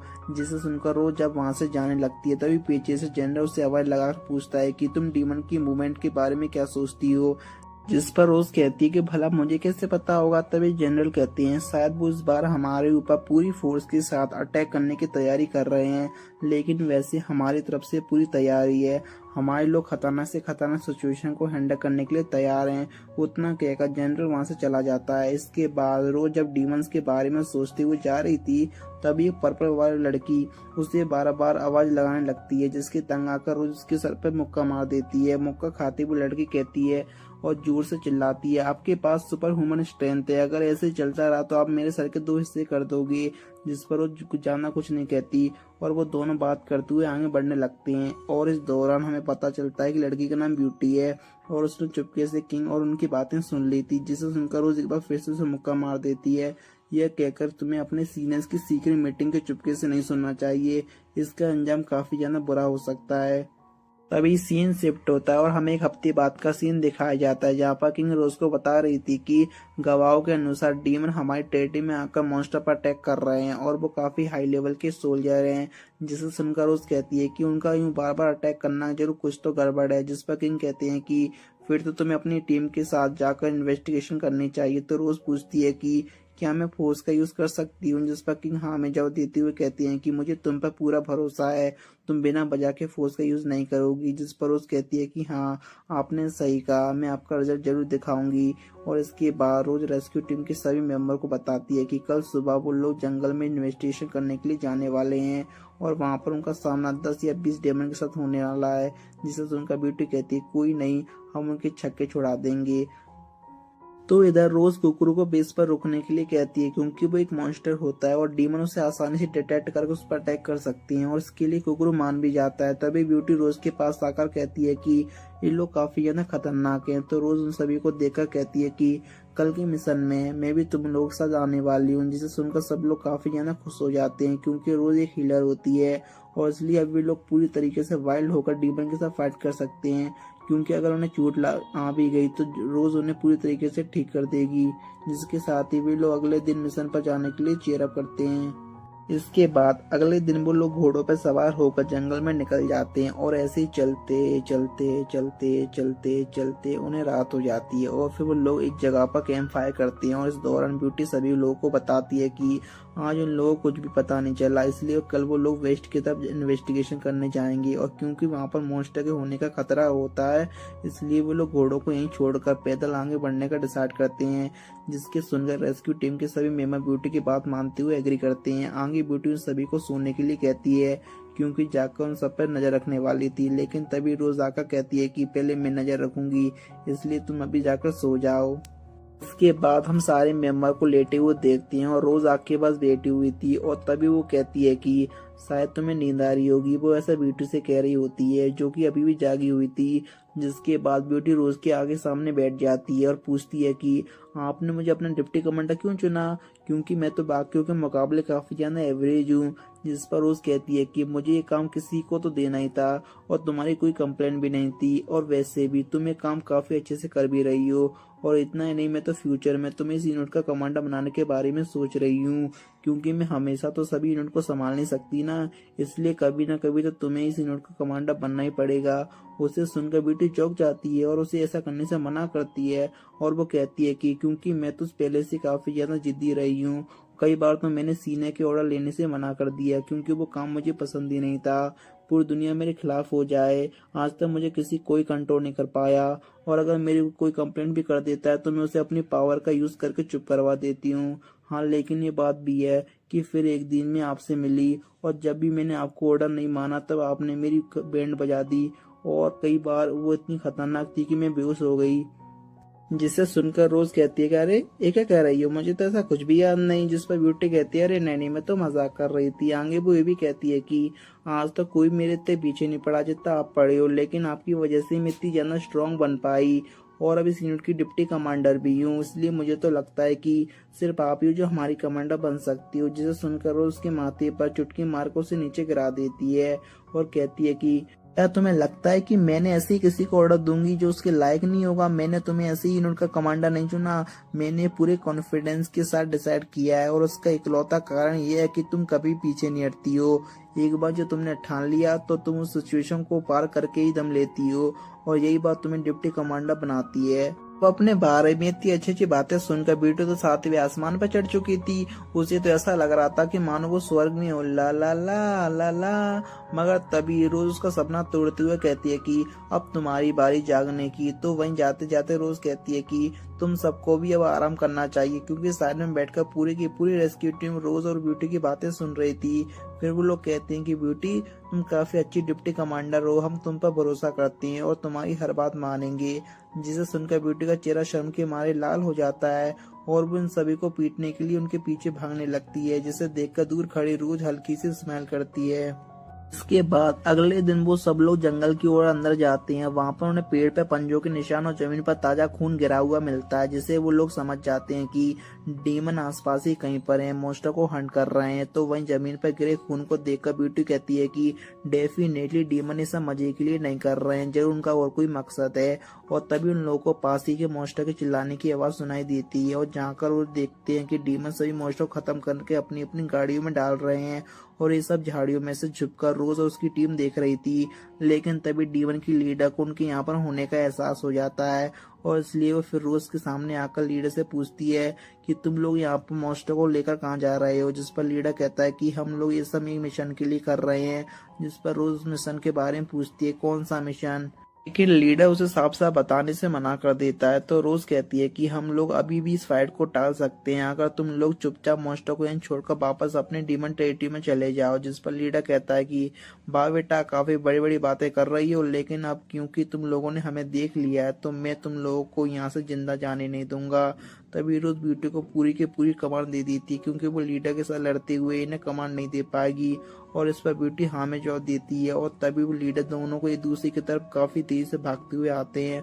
साथ ही में रेस्क्यू टीम के सभी लोग डीमन के साथ लड़ने के लिए तैयार होते हैं। तो इधर लीडर वाइल्ड मैजिक का यूज करके अपने आप चारों तरफ आर्मर बना लेता है और साथ ही में वो रोज के ऊपर अटैक भी कर देता है। लेकिन रोज उसे बचते हुए तुरंत लीडर के पास आकर उसे काफी जोरदार मुक्का मारती है, जिसके कारण वो काफी दूर जाकर गिरता है और आसपास के पेड़ भी नीचे गिर जाते हैं।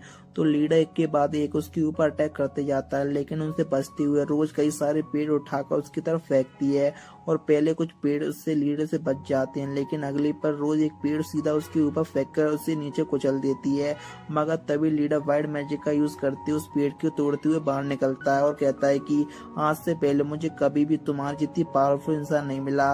इतना कहते हुए अपनी पावर से रोज को जकड़ने की कोशिश करता है, लेकिन इससे रोज को कोई फर्क नहीं पड़ता। वो एक स्माइल के साथ उस मैजिक से बाहर निकलने लगती है और इस दौरान उसकी बॉडी में से निकल रही एनर्जी को देखकर लीडर की आंखें फटी की फटी रह जाती हैं और वो भी समझ जाता है कि रोज हीलिंग मैजिक यूजर करती है। फिर वो तुरंत अपनी तलवार बाहर निकालकर कहता है कि मैं तुम्हें आज यहीं पर खत्म कर दूंगा। जिस पर रोज कहती है कि अच्छा, लेकिन उससे पहले मैं तुम्हें कुचल कर खत्म कर दूंगी। और इसी के साथ दोनों एक दूसरे पर अटैक करने के लिए आगे बढ़ते हैं और फिर इसी के साथ एपिसोड यहीं पर खत्म होता है। तो इस एपिसोड की स्टार्टिंग में हम लोग देखते हैं कि डीमन की आर्मी रोज की आर्मी के ऊपर भारी पड़ रही होती है, पर अब वो लोग हार नहीं मानते। वे लोग अपनी पावर का यूज करके डीमंस को हरा रहे होते हैं। वहीं पर रोज को दिखाया जाता है जो कि नेरो से लड़ रही होती है। वो नेरो की तलवार को देखकर कहती है कि लगता है डीमन स्वॉर्ड है जिसके ऊपर कर्ज लगा हुआ है, मुझे उसे टच नहीं करना चाहिए। जिसके बाद नेरो सीधा उसके ऊपर हमला करता है, जिससे वो हल्के से इंजर्ड हो जाती है। लेकिन अब वो घूमकर नेरो के ऊपर काफी जोर से मुक्का मारती है, जिससे कि नेरो काफी दूर जाकर गिरता है। रोज अब उसके पास जाती है और अपने चोट को हिल कर लेती है और उससे कहती है कि क्या तुम इतनी जल्दी खत्म हो गए, मुझे पता है इतना काफी नहीं है तुम्हें हराने के लिए, इसलिए जल्दी से खड़े हो जाओ।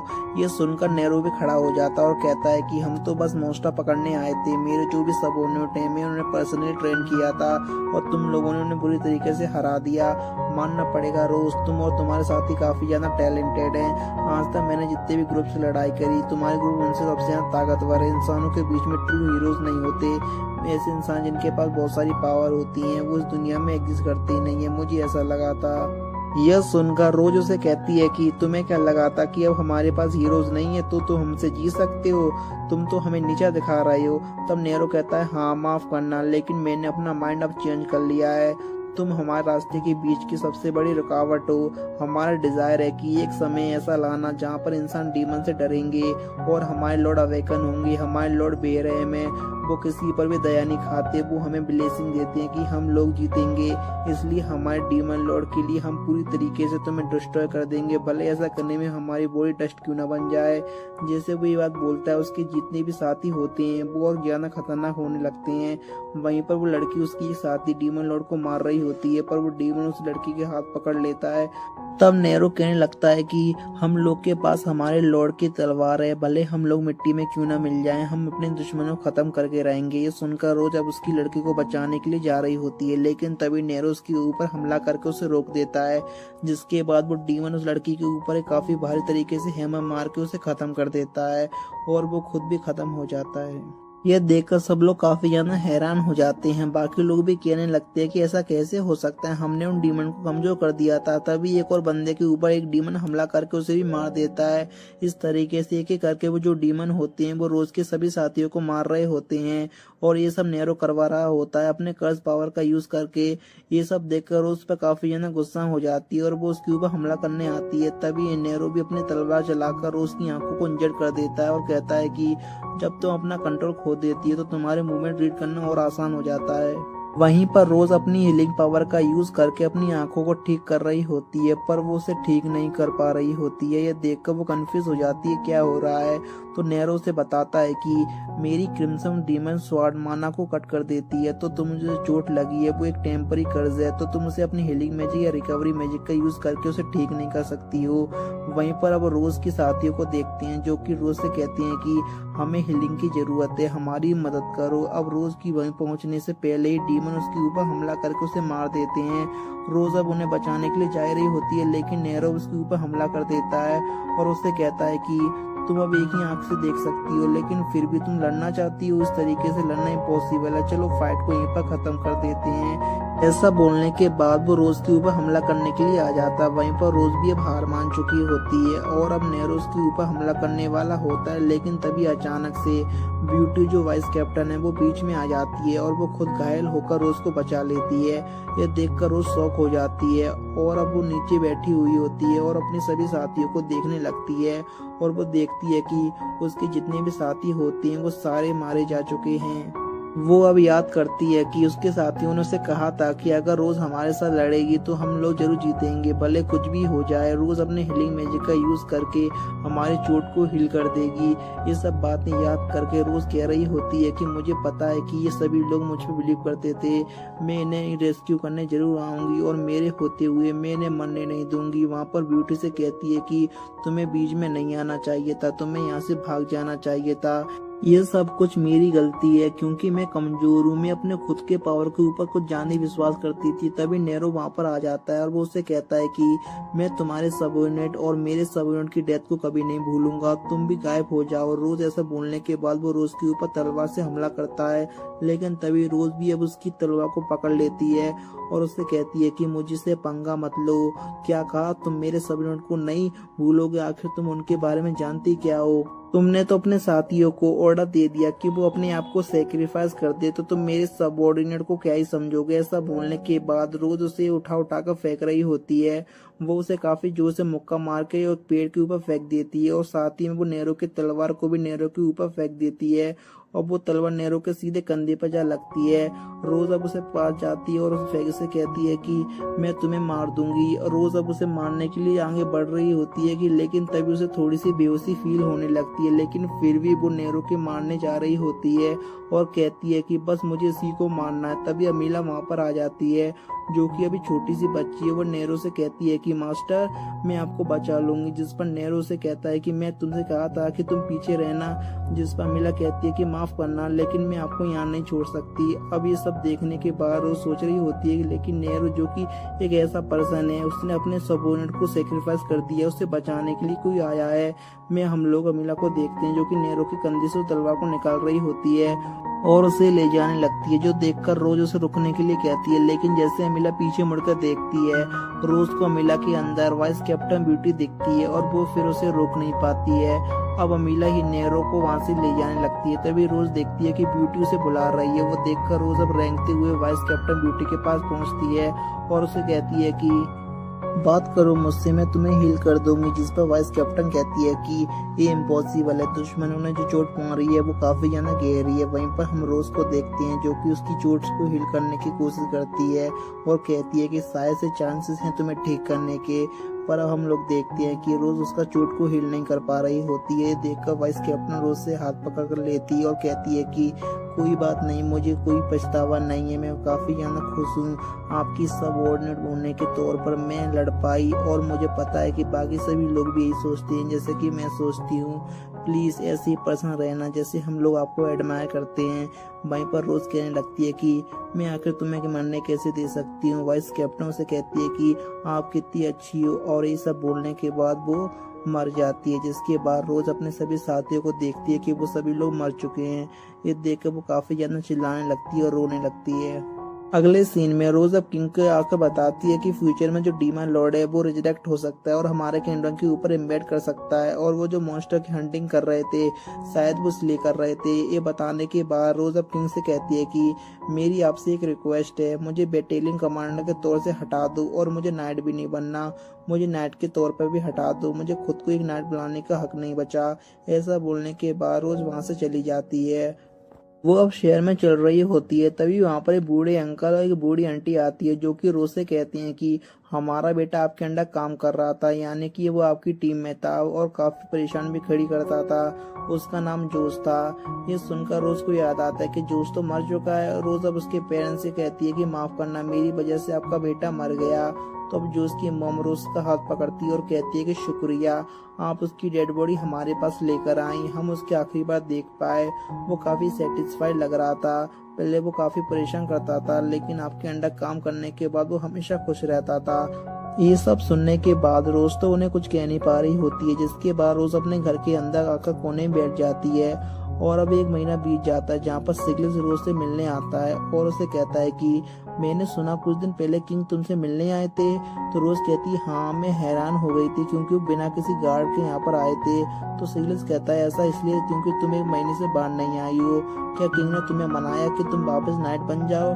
तो रोज कहती है नहीं, जिस रीजन की वजह से तुम यहाँ पर आए हो, किंग भी यहाँ पर आए थे, वो बस चेक करने आए थे कि क्या मैं अपने साथियों की तरह मर तो नहीं गई हूँ। वैसे सच बताऊं तो मरना कितना मजेदार होता होगा, है ना?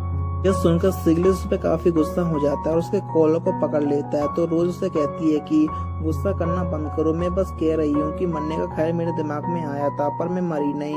ये सुनकर सिगलिस कहता है ठीक है, लगता है डीमन स्वार से जो तुम्हें चोट लगी थी वो हील होने लगी है। तो रोज कहती है हाँ, जो कर्ज था वो टेम्पररी था। तो सिगलिस से कहता है कि तो तुम अपने राइट आई को हील करने की कोशिश क्यों नहीं करती हो? जिसके बाद सिगलिस वहां से चला जाता है। वहीं पर अब रोज बैठकर सोच रही होती है कि अपनी राइट आई को मैंने इसलिए हील नहीं किया क्योंकि इसका जो स्कार है ये मेरे पापों का प्रूफ है कि मैंने अपने सबऑर्डिनेट को मरने दिया। ये मेरी पनिशमेंट है जिससे कि मैं उनकी डेथ को भूल ना पाऊं। मैं मरूंगी नहीं क्योंकि वाइस कैप्टन ने अपनी जान मुझे बचाने के लिए दे दी, लेकिन अब मैं आखिर इससे क्या करूं? क्या मैं नेरो को जाकर बदला लूं या फिर जितने भी हो सके उतने डीमंस को मारूं? नहीं, ये नहीं, पहले मुझे अपनी दिमाग को शांत करना चाहिए। जिसके बाद रोज अपना मुंह धोकर आती है और फिर वो बैठ जाती है। वो सोच रही होती है कि तभी उसके सामने उसकी सबऑर्डिनेट दिखते हैं उसे। यह सब रोज का वहम होता है। रोज अब मन में कहने लगती है कि मैं कितनी पैथेटिक हूँ, मुझे नहीं पता कि मैं इतनी कमजोर हूँ। अगर मेरे सबऑर्डिनेट मुझे ऐसा देखेंगे तो वो क्या सोचेंगे और क्या बोलेंगे? तब उसके सामने वाइस कैप्टन आती है जो कि उसे कहती है कि तुम्हारे सबऑर्डिनेट तुम पर हंसेंगे और कहेंगे कि हमारी कैप्टन ऐसी तो नहीं थी। अब वो रोज को कहती है कि हर चीज हमेशा एक जैसी नहीं रहती, हर चीज बदलती है। अगर तुम इसे एक्सेप्ट नहीं कर पाओगे तो तुम आगे नहीं बढ़ पाओगे। लेकिन चाहे कुछ भी हो जाए, ये बात तो सच है कि आप हमारी लीडर थी और वो कभी भी चेंज नहीं हो सकती। तो इसलिए इसके बारे में ज्यादा सोचने की जरूरत नहीं है। यही बात आपने मुझे उस रात कही थी। तो फिर आपको मेरे आखिरी शब्द तो याद ही होंगे, है ना? मैंने आपको कहा था कि प्लीज वैसी ही पर्सन रहना जैसे हम लोग एडमायर करते हैं। रोज अब देखती है कि सभी उसके साथी उसके सामने आ जाते हैं जो कि उससे कहते हैं कि तुम इस तरीके से बैठी क्यों हो? तुम हमारे कमाल की बैटलियन कमांडर हो, बस इतनी सी चीज तुम्हें रोक के नहीं रख सकती, तुम हमेशा ऐसी स्ट्रॉन्ग थी। ये सब सुनने के बाद रोज इमोशनल हो जाती है और कहती है कि इन सभी की डेथ के बाद मैं सोच रही थी कि लेकिन ये लोग हमेशा आगे बढ़ते जा रहे हैं। वो एक स्माइल के साथ रोज अब कहती है कि आखिरी बार है कि मैं अपनी कमजोरी दिखा रही हूँ। वो अपने साथियों से कहती है कि माफ करना, इग्नोर कर देना कि मैंने अपनी कमजोरी दिखाई। इसके बाद में तुम लोग कभी अपनी कमजोरी नहीं दिखाऊंगी कि मैं कमजोर हूँ। यह सुनकर वाइस कैप्टन काफी खुश होती है और अब वो वहाँ से चली जाती है। जिसके बाद रोज अब खड़ी हो जाती है और कहती है कि अब मैं ठीक हूँ और मैं ऐसी पर्सन बनूंगी जिससे कि तुम सभी लोग एडमायर कर सको। रोज अब अपने आंखों से वो पट्टी उतार लेती है और कहती है कि अब मुझे पता है कि मुझे क्या करना है। फ्यूचर में इंसानों की डीमन से होने वाली बीच भयंकर बैटल होने वाली है और काफी सारे सोल्जर घायल होने वाले हैं। मैं ऐसा नहीं होने दूंगी। मैं ऐसी टीम बनाऊंगी जो कि जान बचाएगी और ऐसी फौज जो कि किसी को मरने नहीं देगी। ऐसा करने के लिए मुझे लोगों की जरूरत होगी। शुरुआत में 5 लोगों की जरूरत होगी। कम से कम 2 हीलर्स की जरूरत होगी और एक ऐसी पर्सन की जरूरत होगी जो कि मेरे जैसा हो, और एक ऐसा कि जो सिर्फ हील ना हो, कि ऐसा हीलर हो जो कि बैटलफील्ड में दौड़ सके और खतरे को दूर कर सके। ऐसा कर पाना एक नॉर्मल पर्सन के लिए इम्पॉसिबल है, लेकिन अगर मैं किसी ऐसे पर्सन को ढूंढ पाए तो शायद वो मेरे साथ मिलकर बैटलफील्ड में लड़ सकता है बिना मरे। इसके बाद सीन प्रेजेंट में आ जाता है, जहाँ पर रोज साटो से कहती है कि मैं काफी खुश हूँ कि मुझे तुम मिले। ये सुनकर साटो काफी शौक हो जाता है और कहता है कि मुझे नहीं लगता कि तुम ऐसा कहोगी। तो रोज उसे कहती है कि तुम्हें नहीं पता कि तुम्हारी एग्जिस्टिंग कितनी ज्यादा रेयर है। कोई भी एरा गैरा हीलर आकर ट्रेनिंग करके इतना ज्यादा स्ट्रॉन्ग नहीं बन सकता। एक बार इमेजिन करो कि सारे हीलर बिल्कुल मेरी तरह हुए तो क्या होगा। तो साटो कहता है कि अगर ऐसा हुआ तो दुनिया तबाह हो जाएगी। यह सुनकर रोज साटो गुस्सा हो जाती है और उसके पेड़ में मुक्का मारती है और कहती है कि सिर्फ तुम और मैं ही हैं जो कि ऐसा कर सकते हैं। वहीं पर रोज मुक्का मारने के बाद साटो को दर्द होने लगता है, तो वो अपनी हीलिंग मैजिक का यूज करके खुद को हील करने की कोशिश करता है। रोज अब साटो से कहती है कि तुम्हारे अंदर वो सभी खूबियां हैं जो कि मैं और एक हीलर के अंदर चाहती थी। तुम वो सब कुछ कर सकते हो जो कि मैं और तुम्हारे अलावा और कोई नहीं कर सकता है। मुझे विश्वास है कि तुम मरोगे नहीं। ये सुनकर सातो स्माइल करता और कहता है कि हाँ मैं नहीं मरूंगा। और अगले सीन में हम लोग डीमन आर्मी को देखते हैं जिन्होंने ब्रिज कंप्लीट कर दिया है। वहीं लीडर अमीला से कहता है कि बिलजनक बैटल में जाने के लिए तैयार है, कि हम लोग आगे बढ़ना शुरू कर सकते हैं। तो अमीला कहती है हाँ हम लोग शेड्यूल से थोड़ा डीले हैं, लेकिन हम लोग पक्के से सक्सीड करेंगे। अब यहाँ ब्लैक नेट आगे कहता है कि फाइनली मैं थक गया वेट करते हुए, क्या मैं वनगार को लीड कर सकता हूँ। तो अमीला कहती है जितना तुम जंगली बन के लड़ना चाहो तुम लड़ सकते हो। तब ब्लैक नेट कहता है तुम्हें मुझे बताने की जरूरत नहीं है, मुश्किल चीजें काफी जल्दी खत्म हो जाएंगी, वो लोग केवल इंसान है। वो सुनकर अमीला उसे कहती है कि मुझे तुम्हारी ताकत पे बिल्कुल शक नहीं है, लेकिन इंसानों में भी थोड़ी दिक्कत खड़े करने वाले अपोनेंट हैं और वो अपोनेंट का नाम है किडनैपर। ये सुनकर ब्लैक नाइट कहता है कि वही जो घायल लोगों को चुरा कर ले जाते हैं। तो अमीला कहती है कि हाँ, जिस पर ब्लैक नाइट कहता है कि मुझे नहीं लगता कि उनसे डरने की जरूरत है, हर समय वो लोग इधर उधर भागते रहते हैं। तो अमीला उससे कहती है कि उन्हें अंडरस्टिमेट मत करो, वो लोग मॉन्स्टर हैं। तो ब्लैक नाइट कहता है कि अगर ऐसी बात है तो उनसे लड़ने में मजा आएगा, अगर वो लोग मुझे सेटिस्फाई कर सकते हैं तो इससे फर्क नहीं पड़ता कि वो इंसान है या मॉन्स्टर, बस उन्हें मुझे जिंदा फील करवाना चाहिए। अब यहीं पर हो जाता है हमारा एपिसोड खत्म।